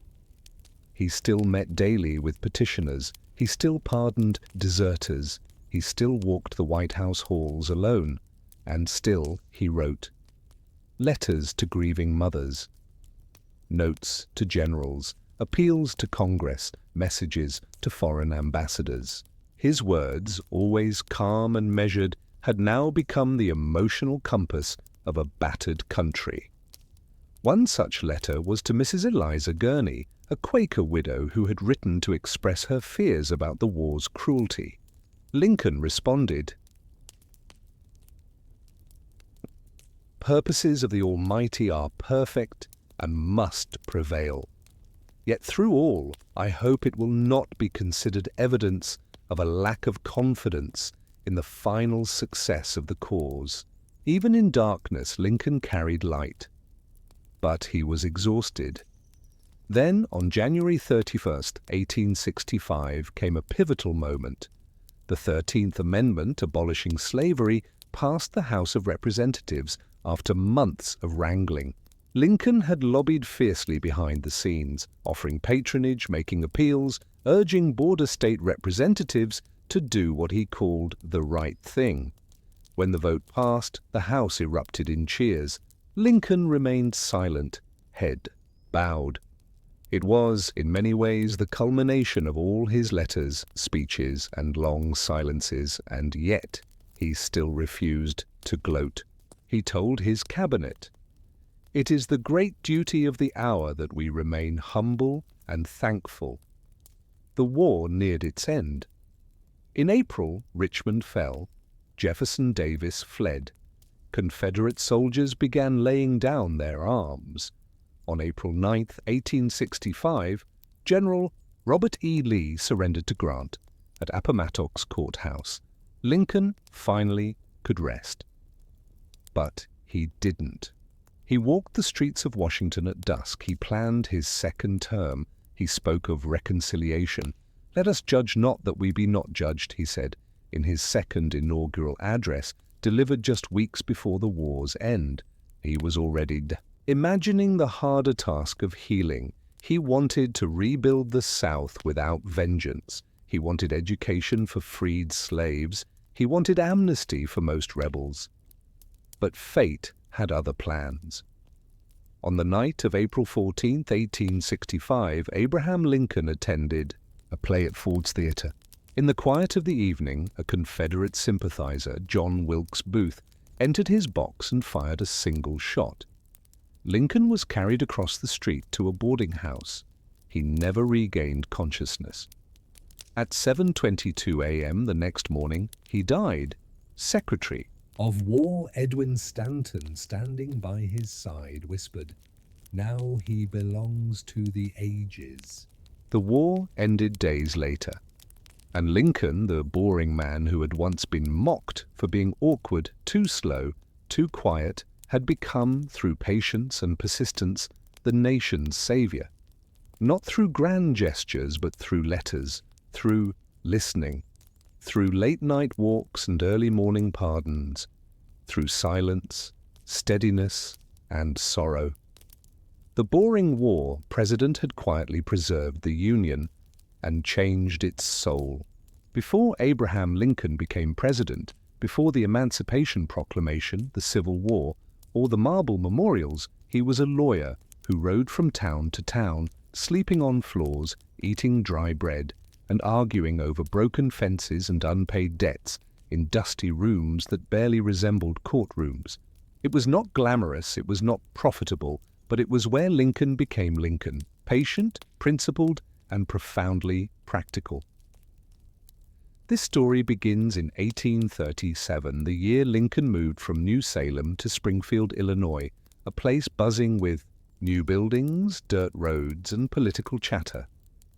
The town was growing fast, and it needed lawyers, people who could help settle land disputes, draw up contracts, and navigate the law in a young and untamed state.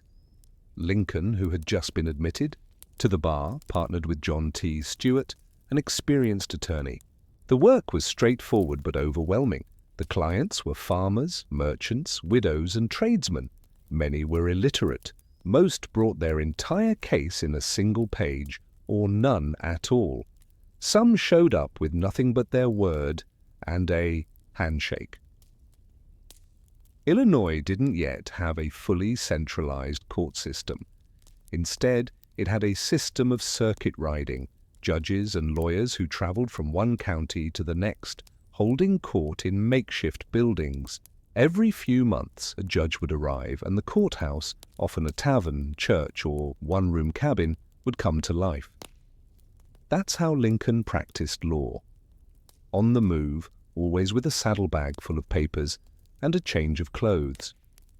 His route was the 8th Judicial Circuit, covering more than 400 miles across central Illinois. Lincoln and other lawyers would ride horseback or travel by wagon, bouncing across muddy roads and prairie grass. Sometimes they arrived at a town and found the judge had been delayed. So they waited. They slept on hay bales or wooden floors. They told stories around fireplaces and lived out of satchels. It was hard, repetitive, and frequently dull, but Lincoln loved it. He loved the rhythm, the honest people, the arguments, the storytelling. He once said, "When the conduct of men is designed to be influenced, persuasion, kind, unassuming persuasion should ever be adopted." And that's how he practiced law, not by shouting or intimidating, but by persuading gently, using stories that juries remembered. Each stop on the circuit brought a stack of ordinary cases: a neighbor's pig trampling a fence, a shopkeeper claiming unpaid bills, a farmer contesting a boundary line. These were not exciting legal battles, but they were human, and Lincoln treated them with seriousness and care. He was known for fairness. even when it meant telling a client they were Wrong. If he believed someone had lied to him or the court, he would refuse the case, even if it meant losing money. Once, after reviewing the details of a client's story, he returned the retainer and said, "You must remember that some things legally right are not morally right."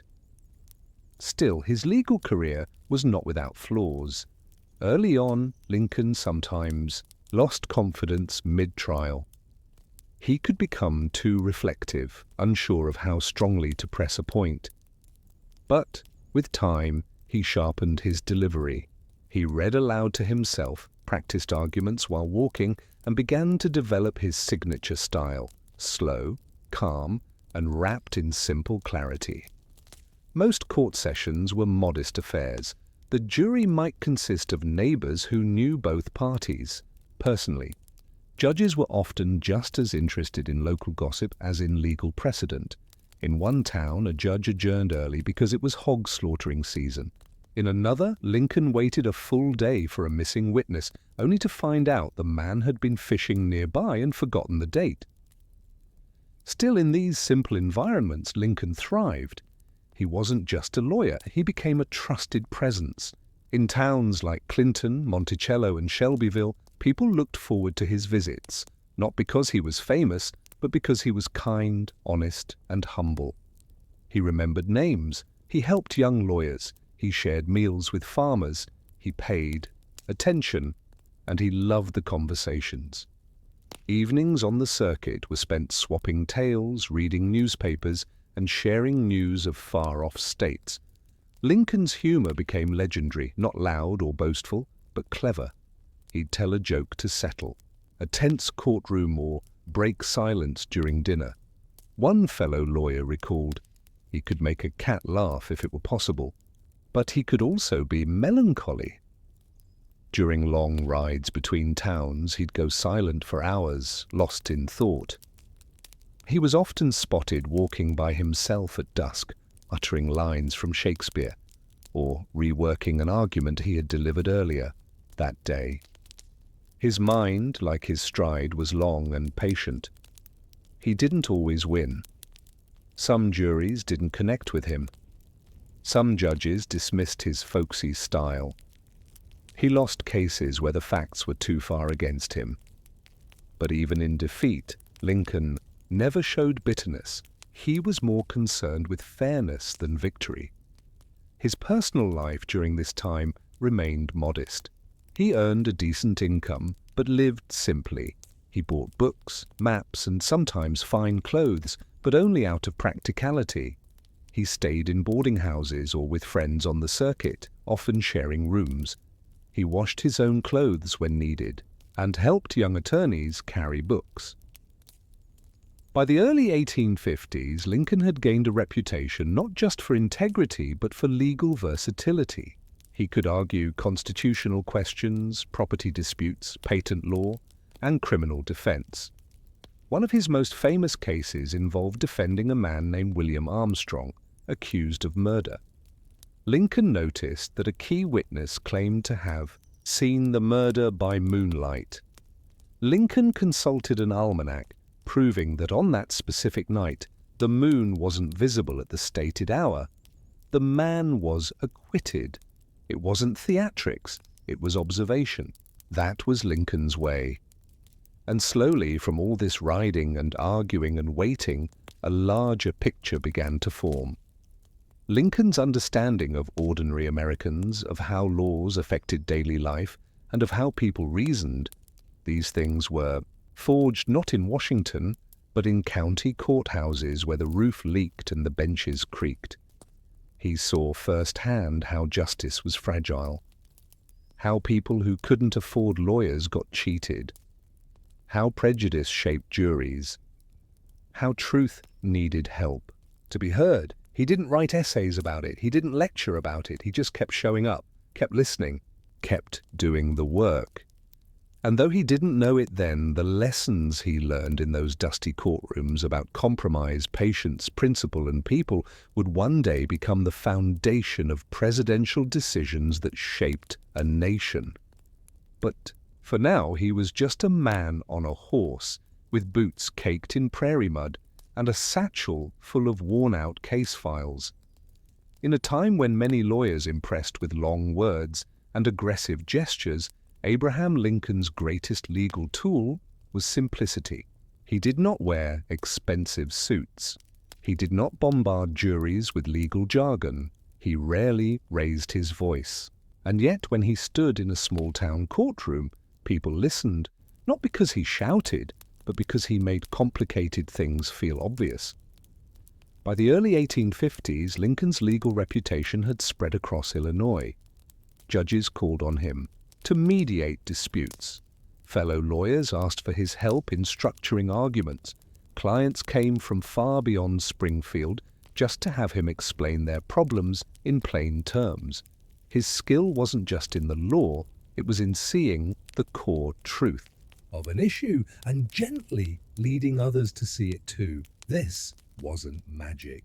It was years of observation, patience, and practice. Lincoln believed a good legal argument should be built, not thrown. He often began slowly with an anecdote or a question. He'd describe a scene, outline a problem, and then, like pulling a string through a needle, he'd tighten the thread until the whole room realized he was right. He didn't hammer juries, he walked with them step by step until they arrived at the conclusion together. Take, for example, a case involving a farmer accused of stealing a neighbor's hog. The neighbor had no witness, only suspicion. Lincoln stood and said, "If stealing a pig requires no evidence but a sour look and a loud voice, I reckon we'd all be locked up by now." The jury laughed, then paused, then voted to acquit, not because Lincoln twisted the facts, but because he had unraveled fear with common sense. He also respected the truth deeply. If a case came to him and the client was dishonest, Lincoln would turn it down. He once told a man who admitted to hiding a key fact, "I can't cheat a man for you, and I won't cheat you for anyone else. Get someone else." This honesty cost him business. Some clients left. Others complained he was too careful. But over time it became clear Lincoln's reputation for honesty wasn't a slogan. It was lived every day, in every dusty county courthouse. He didn't just work with the law, he worked with people. And that meant understanding emotion, not just logic.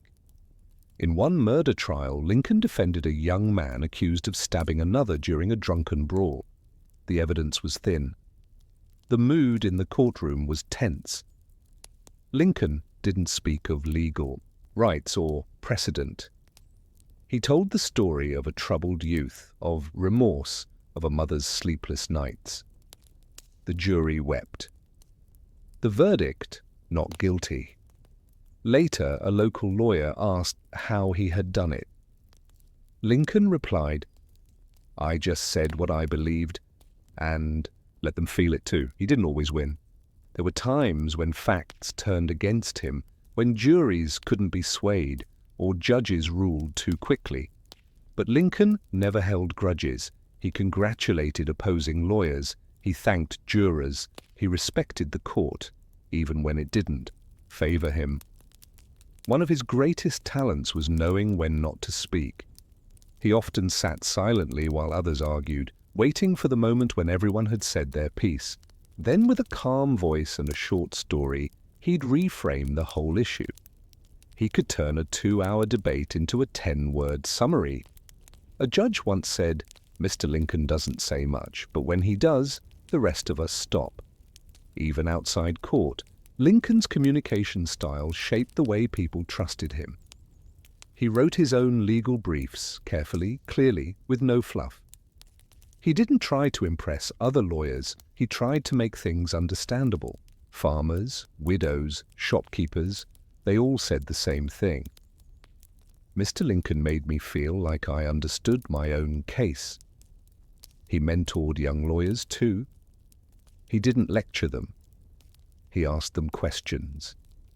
He showed them how to build an argument, one sentence at a time. One apprentice said, "Well, he taught me to think before I spoke and then to think again before I opened my mouth the second time." Yet beneath all this simplicity, Lincoln was deeply reflective. He read law books, not just to memorize them, but to understand the why. He studied philosophy. He read Euclid's geometry, believing that logic should be precise, like a proof. He once said, "If you can't prove it step by step, you're not ready to say it out loud." This way of thinking, the slow, reasoned build-up of an idea, would one day become the backbone of his presidential speeches. But it was in those quiet courtrooms that he honed it. One of his favorite tactics was the use of analogy. He could compare a legal principle to farming, carpentry, or a childhood memory. This made abstract ideas feel familiar. A complex debt dispute could become a barn building gone wrong. A criminal charge might be likened to a broken handshake. People understood, and more importantly, they remembered. Still, Lincoln never saw himself as a great lawyer. He once said, "I'm not a very smart man, I just try to understand things clearly and explain them plainly."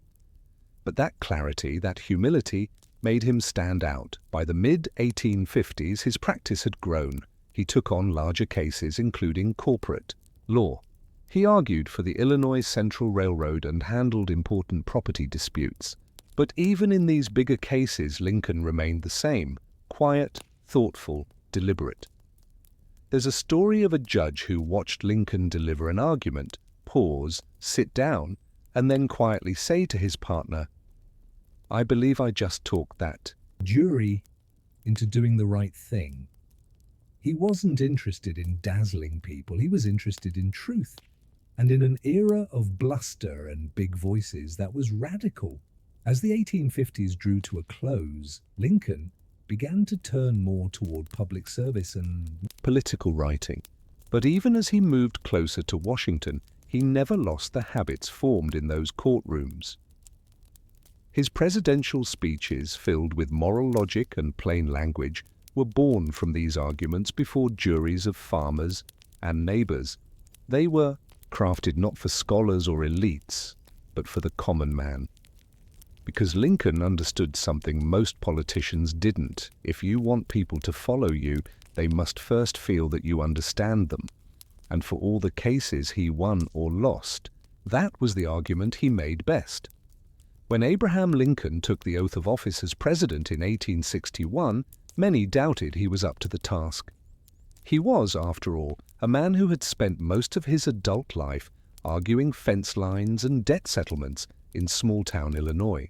He wasn't a general, he wasn't a diplomat, he wasn't an Ivy League intellectual, but he was something that many underestimated: a lawyer shaped by the everyday workings of American life. And it was that slow, thoughtful, legal mind that would come to define his presidency. Lincoln didn't bring to Washington the voice of a warrior. He brought the calm mind of a man who had spent 20 years convincing farmers and shopkeepers to see reason. And in the chaos of a country collapsing into civil war, that steady reasoning became his most powerful tool. You could trace the fingerprints of his courtroom logic in almost every major decision he made. Take the Emancipation Proclamation. It wasn't just a moral stand, it was a legal maneuver carefully crafted to avoid overstepping the limits of presidential power. Lincoln issued it as a wartime executive order, arguing that freeing the slaves in rebelling territories was a military necessity. He knew it would be challenged. He knew it wouldn't free slaves in loyal states, but he understood that the Constitution gave him power as commander-in-chief. And he used that precedent like a lawyer uses a clause in a contract. His critics accused him of playing politics, but Lincoln was playing chess. His training had taught him how to move slowly, anticipate resistance, and adjust course without breaking the rules. When he suspended habeas corpus, the right to a fair trial, early in the war, it was another legal gamble. He was criticized for acting like a tyrant. But Lincoln, again thinking like a lawyer, turned to Article 1, Section 9 of the Constitution, which allows suspension in cases of rebellion or invasion. He argued that the Union itself was under attack, and that civil liberties would mean little if the nation ceased to exist. Later, he defended his actions not with emotion, but with a simple, devastating line. Must I shoot a simple-minded soldier?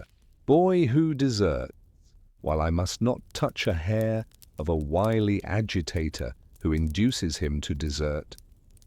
This kind of thinking, deeply human but legally anchored, was born not in Washington, but in the prairie courthouses where he learned how real people lived and suffered. When Congress clashed over the 13th Amendment, Lincoln again turned to the skills of his legal past. He negotiated, lobbied, and appealed. He knew how to read a room. He knew how to spot hesitation in a man's eyes, how to offer incentives without crossing lines. He had learned these things not in debates, but in backrooms and jury boxes, and, when it came to writing, his legal voice never left him. The Gettysburg Address, only 272 words long, was structured almost like a legal brief. He laid out the facts, stated the principle, made the argument, and closed with a call to action. No ornament, no clutter, just clarity. His second inaugural address, given near the end of the war, reads like the closing statement of a trial. He didn't assign blame. He acknowledged the pain on both sides. He didn't lecture. He invited the nation to judge itself. With malice toward none, with charity for all, let us strive on to finish the work we are in. That wasn't poetry. That was verdict writing. And even in the way he governed day to day, Lincoln was still the man from the legal circuit. He read long documents. He wrote replies by hand. He preferred letters to declarations. He reviewed petitions with care. He met with citizens one by one, hearing their cases just like he had done in Springfield. He pardoned soldiers who fell asleep on guard duty, boys who deserted under stress, men who made foolish mistakes. He looked for intent, not just violation, the same way he had weighed evidence and motive in courtroom testimony. His cabinet meetings resembled legal arguments. He let everyone speak. He withheld judgment. He listened.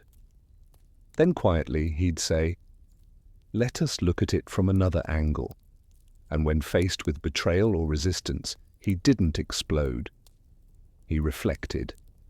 One of his secretaries later wrote, "He always stopped to ask himself if the other man might be partly right." That humility, born from decades of listening to both sides of a case, made Lincoln uniquely capable of governing a nation at war with itself. Even the way he approached. The concept of union was legal in nature. To Lincoln, secession wasn't just wrong, it was invalid, a breach of constitutional contract. He argued that the Union was perpetual because it had no clause for dissolution. He wasn't trying to conquer the South, he believed they had no legal grounds to leave. He once said, "No state upon its own mere motion can lawfully get out of the Union." That wasn't rhetoric. That was a legal position, grounded in his understanding of contracts, of precedent, of national law. And this mindset extended to Reconstruction planning. Before his assassination, Lincoln had begun sketching ideas for restoring Southern states, not through punishment, but through oaths, votes, and reintegration. He wanted to rebuild with the same slow care he had used to build arguments. He knew that lasting peace would require more than armies, it would require agreement. And in this, too, he turned again to the courtroom. Because Lincoln believed in the power of law to shape behavior, to mediate conflict, to offer resolution without revenge. He believed in persuasion over coercion and in the importance of fairness, even for those who had rebelled. Some thought him too soft, but he was simply returning to what he had always known, that the strongest decisions are not forced, but reasoned. And so Lincoln's presidency, often remembered for war and blood, was in truth grounded in habits shaped by 1,000 quiet cases across Illinois. He didn't lead with ego, He led with clarity. He didn't try to control everything. He trusted the strength of law, principle, and patience. He didn't rely on grandstanding. He relied on questions, conversations, and conviction. And in the end, that is what made him not just a great leader, but a great lawyer. Not in the sense of titles or courtroom victories, but in the deeper, quieter sense of understanding people, honoring fairness, and giving ideas the space to breathe. From courtroom to Constitution, Lincoln carried the same briefcase, the same values, the same slow, steady stride. And that, more than any speech or statue, is what shaped the nation it gave his life to preserve. When Abraham Lincoln entered the White House in 1861, he didn't imagine himself a king behind walls or a general behind locked doors. He imagined himself as what he always had been, a public servant. And so, in the middle of civil war, national unrest, and personal grief, Lincoln did something almost unthinkable by today's standards. He kept the doors open, literally. Throughout most of his presidency, any American citizen could walk into the White House during daily office hours, ask to see the president, and, if they were patient, be received by Lincoln himself. There were no metal detectors, no extensive security, just lines of farmers, widows, soldiers, merchants, mothers, and ministers, each with a story, a need, or a hope in hand. Lincoln called it his public hours, and he insisted on holding them several times a week, sometimes daily, depending on the demands of war. Anyone could come, and thousands did. Some needed a job. Some asked for pardons. Some begged for exemptions from the draft. Others brought petitions on behalf of sick sons, wrongly jailed friends, or relatives accused of desertion. Most of their stories were not unusual. They were small, personal, repetitive. They weren't policy issues or constitutional matters. They were the aches and splinters of an everyday country caught in crisis. And Lincoln listened to them all. He would stand for hours, leaning slightly forward, hands clasped behind his back, his tall figure looming over a line of strangers. Often pale, sometimes shaking from exhaustion, Lincoln still made eye contact. He nodded. He asked quiet questions. He didn't always grant what was asked. But he always heard it first. It was not a comfortable job. The lines were endless, stretching through the entrance hall and sometimes outside. Secretaries grew frustrated. Advisers warned it was a waste of time. But Lincoln refused to close the door. He said simply, "They are the people who placed Me here. I owe them my attention." What made these meetings extraordinary wasn't that they happened, it was that Lincoln never treated anyone as ordinary. He never rushed a woman pleading for her only son. He never dismissed a farmer who had lost his mule and couldn't harvest his crops. He never mocked a soldier who shook with fear when asking to return home. He treated every face as worthy, and in doing so, he slowly bound the fragments of a divided country, not with policy, but with presence. Sometimes the stories were heartbreaking.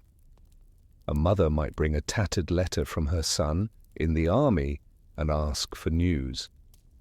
A widow might clutch a photograph and want reassurance that her husband had not died in vain. Lincoln often said little in response. He would lay a hand on the shoulder, bow his head slightly, or whisper a quiet line of scripture. And then the next person in line would step forward.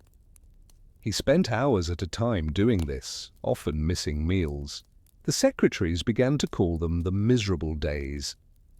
But Lincoln never once considered ending the practice. He believed that if the people had given him power, they had earned the right to see it in use.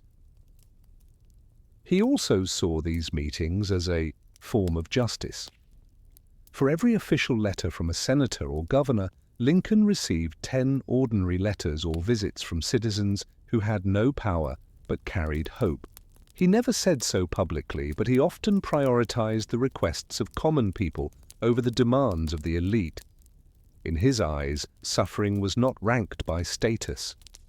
He once told a young aide, "I'm not concerned that the Lord is on our side.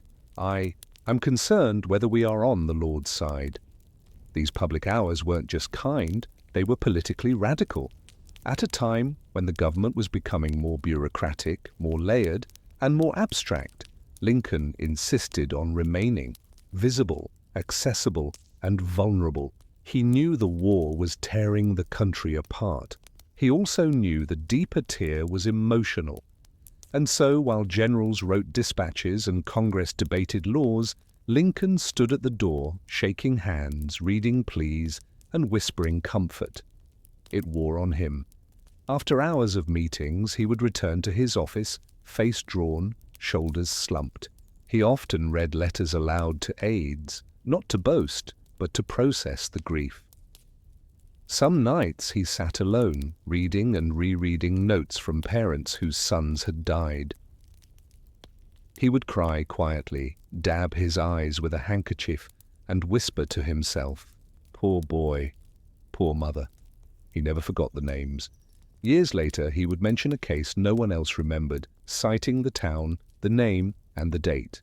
He never forgot the names. Years later, he would mention a case no one else remembered, citing the town, the name, and the date, because Lincoln didn't meet with citizens out of routine.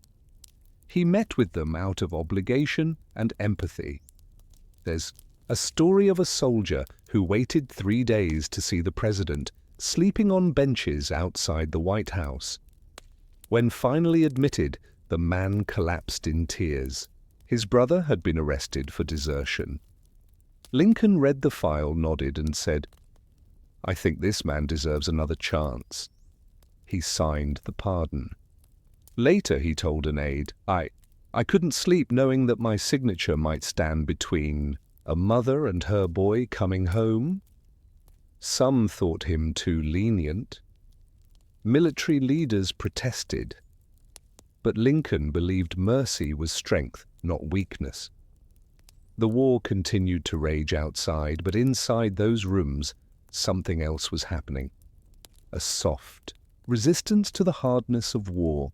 Lincoln may have commanded armies, but in the White House he commanded kindness, and in those long lines of worried faces and trembling hands he found something essential, not policy, but connection, a living bond between the presidency and the people, not through politics, but through presence.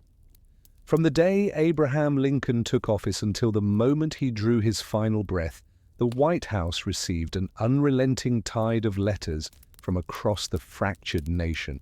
They came folded, smudged, tear-stained, desperate, angry, hopeful. Some were neatly penned in cursive, others were scrawled in a trembling hand across scraps of paper or the backs of farm invoices. Some came with official seals, others arrived with a single pleading sentence inside, and Lincoln read them. Not all, there were too many, but he read more than any president before or since. He set time aside daily, often in the early morning before meetings began, or in the quiet hours after his family had gone to bed. Aides often found him sitting in shirt sleeves, hunched over his desk, candles flickering, one hand stroking his chin as he reread a sentence that had caught him. They weren't always letters to the President of the United States. Often they were simply letters to Mr. Lincoln, or Dear Sir, or just to the man in the White House. Many were from mothers, wives, and children. They asked for pardons, reconsiderations, or simply the mercy of a reply. The most frequent requests were military pardons, for soldiers sentenced to die by firing squad for crimes like sleeping on guard duty, desertion, or insubordination. Some of these men were cowards. Some were guilty. Many were boys, terrified, sick, homesick, or confused. And Lincoln read their stories. He would pause and whisper the names out loud.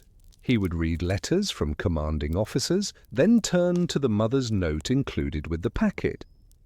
He would often pace the room, step back to his desk, and then, with a scratchy pen, write, "Let this man be discharged," or "suspend execution." The boy is too young. He pardoned hundreds, perhaps thousands of men. No one knows the exact number. Critics accused him of undermining discipline.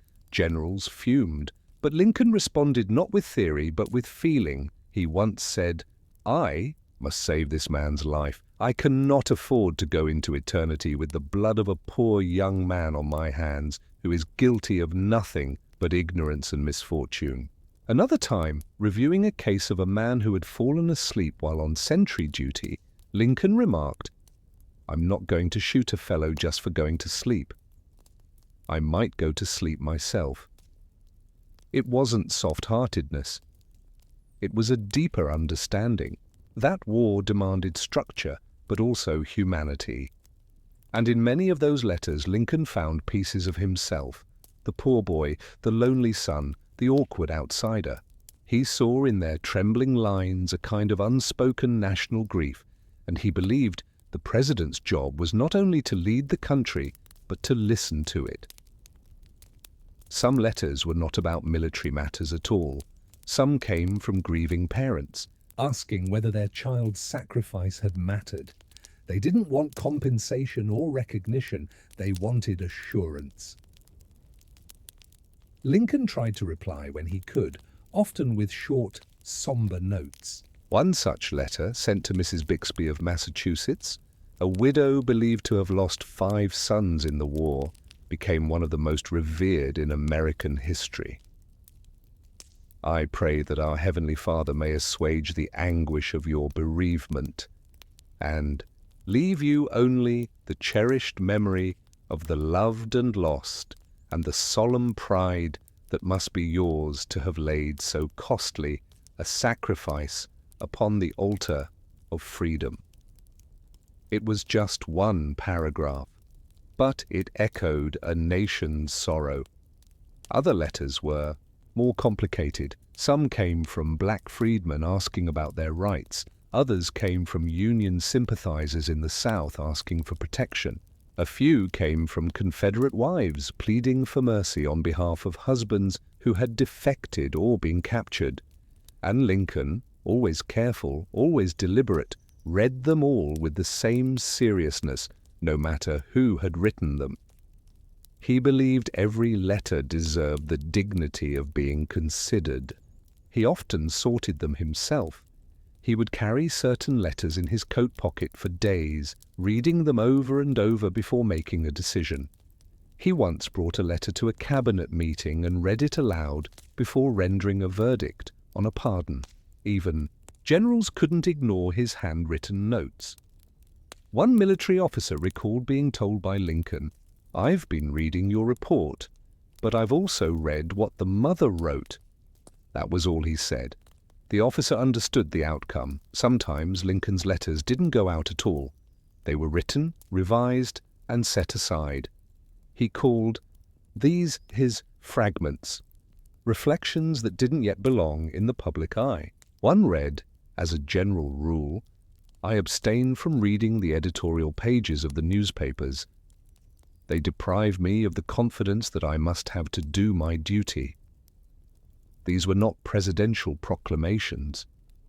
They were glimpses into a weary mind trying to stay upright beneath the weight of national sadness. Other letters Lincoln wrote were to congressmen and governors, urging caution or unity. Sometimes he drafted responses to critical newspaper editors, but rarely sent them. He knew better than to fight paper with paper, yet he never stopped writing. He believed that clarity was mercy, and he used his pen not just to govern, but to comfort, calm, and occasionally confront. What's perhaps most remarkable is that Lincoln never created a system to make this easier. He didn't delegate most of it to staff. He didn't filter letters by importance. He didn't hide behind a wall of clerks. He simply opened the envelope, read, and responded, as if each voice deserved a hearing, no matter how small. And in doing so, he did more than answer letters. He kept the human soul of the nation alive, in a time when everything else was turning to fire and ash. By the final year of his presidency, Abraham Lincoln was not merely a wartime leader. He had become something quieter and, in some ways, far more profound. The national penman, holding the country together with sentences more than speeches, with compassion more than command. His words, written late into the night or dictated while pacing slowly between the tall windows of the White House, had become the bridge between the government and the governed, stretching across class lines, battlefields, and states torn apart. He wasn't just responding to crisis, he was shaping how people felt about crisis. The Union wasn't held together by force alone, it was held together by faith, and Lincoln knew that faith needed language. In a time before mass broadcasts, before the hum of radios or the glare of television screens, people turned to the printed word for comfort, guidance, and clarity. And Lincoln, raised on the Bible and self-taught law books, knew how to speak simply and honestly in print. His letters, hundreds of them, often written in his own hand, were not composed for headlines. Many were never published, but they worked, a different kind of magic. They made the presidency feel human. Every note he sent, whether to a grieving parent, a defiant general, or a curious child, carried the same signature: A. Lincoln. Never ornate, never excessive. Just the plain initials of a man who understood that words could calm storms if chosen well. And it wasn't just the letters he sent, it was the way he responded to being spoken to. Thousands of letters came to the White House every week. Requests, pleas, questions, opinions, poems, sermons, threats. And through all of it, Lincoln insisted on reading as many as he could. He didn't skim, he absorbed. Because Lincoln didn't just govern by decision, he governed by listening. It was not a matter of policy, it was a matter of presence. When he wrote back to citizens, his words were rarely flowery. Instead, they were sincere, sparse, and respectful. He didn't talk down, he didn't impress, he acknowledged. He once received a letter from a group of schoolchildren in Massachusetts who had raised money to buy a Bible for freed black soldiers. They asked if it had helped. Lincoln replied, "Please give my thanks to all, the little girls and boys, for their thoughtful work. Tell them I am proud of what they did, and the soldiers will be too." Just a few lines. But for those children, the president had spoken directly to them. He replied similarly to a boy who wrote asking for advice on becoming a lawyer. Lincoln told him, "If you are absolutely determined to be a lawyer, the very best thing you can do is to get some books and read and work." He didn't hand out answers. He handed out encouragement, the kind that trusts people to grow. In his letters to soldiers and their families, Lincoln showed a depth of feeling unmatched by any other wartime president. He often referred to fallen troops not as assets or numbers, but as brave boys, honored dead, or simply our sons. He carried photographs of soldiers, he remembered names, and when he wrote to their families, it was with the weight of a shared burden, not a formal condolence. This wasn't policy, it was grief as leadership. Even when Lincoln had to deny a request or refuse a pardon, he often included an explanation, sometimes an apology. He wanted people to understand that their voices had been heard, even if the outcome was not what they'd hoped. And sometimes the letters weren't responses at all. Sometimes he initiated them. He wrote to wounded soldiers, to hospital nurses, to clergymen, to governors in crisis, to foreign leaders trying to understand the war. And he didn't write as a statesman first. He wrote as a person, trying to hold the nation's soul together. Perhaps the clearest example of this came near the end of his life, his second inaugural address. Though delivered aloud, the words were soon printed and circulated widely, folded into newspapers and sermons, sent to soldiers, and mailed across oceans. It was a speech, yes, but it read like a letter to the entire country, with malice, toward none, with charity for all. Let us strive on to finish the work we are in, to bind up the nation's wounds. That final phrase, bind up the nation's wounds, wasn't political, it was personal. It captured everything Lincoln had done through his letters, the daily attempt to stitch back the torn fabric of America, not just with laws, but with words people could carry in their pockets and remember when it mattered most. He knew that many people would never meet him, but they might read a line he wrote, and that was enough. Because Lincoln understood something few leaders ever do. Words are not just explanations. They are companionship. When a soldier sat by a flickering campfire reading a letter from the president that addressed him like a brother, he felt less alone. When a mother read Lincoln's note about her son's pardon, she felt seen. When a citizen opened the paper and read that the president still hoped for unity, not revenge, they felt hope. And when Lincoln passed, it was not just his policies or his actions that were remembered. It was his words, folded in drawers, framed on mantels, copied into family Bibles, passed from hand to hand like scripture.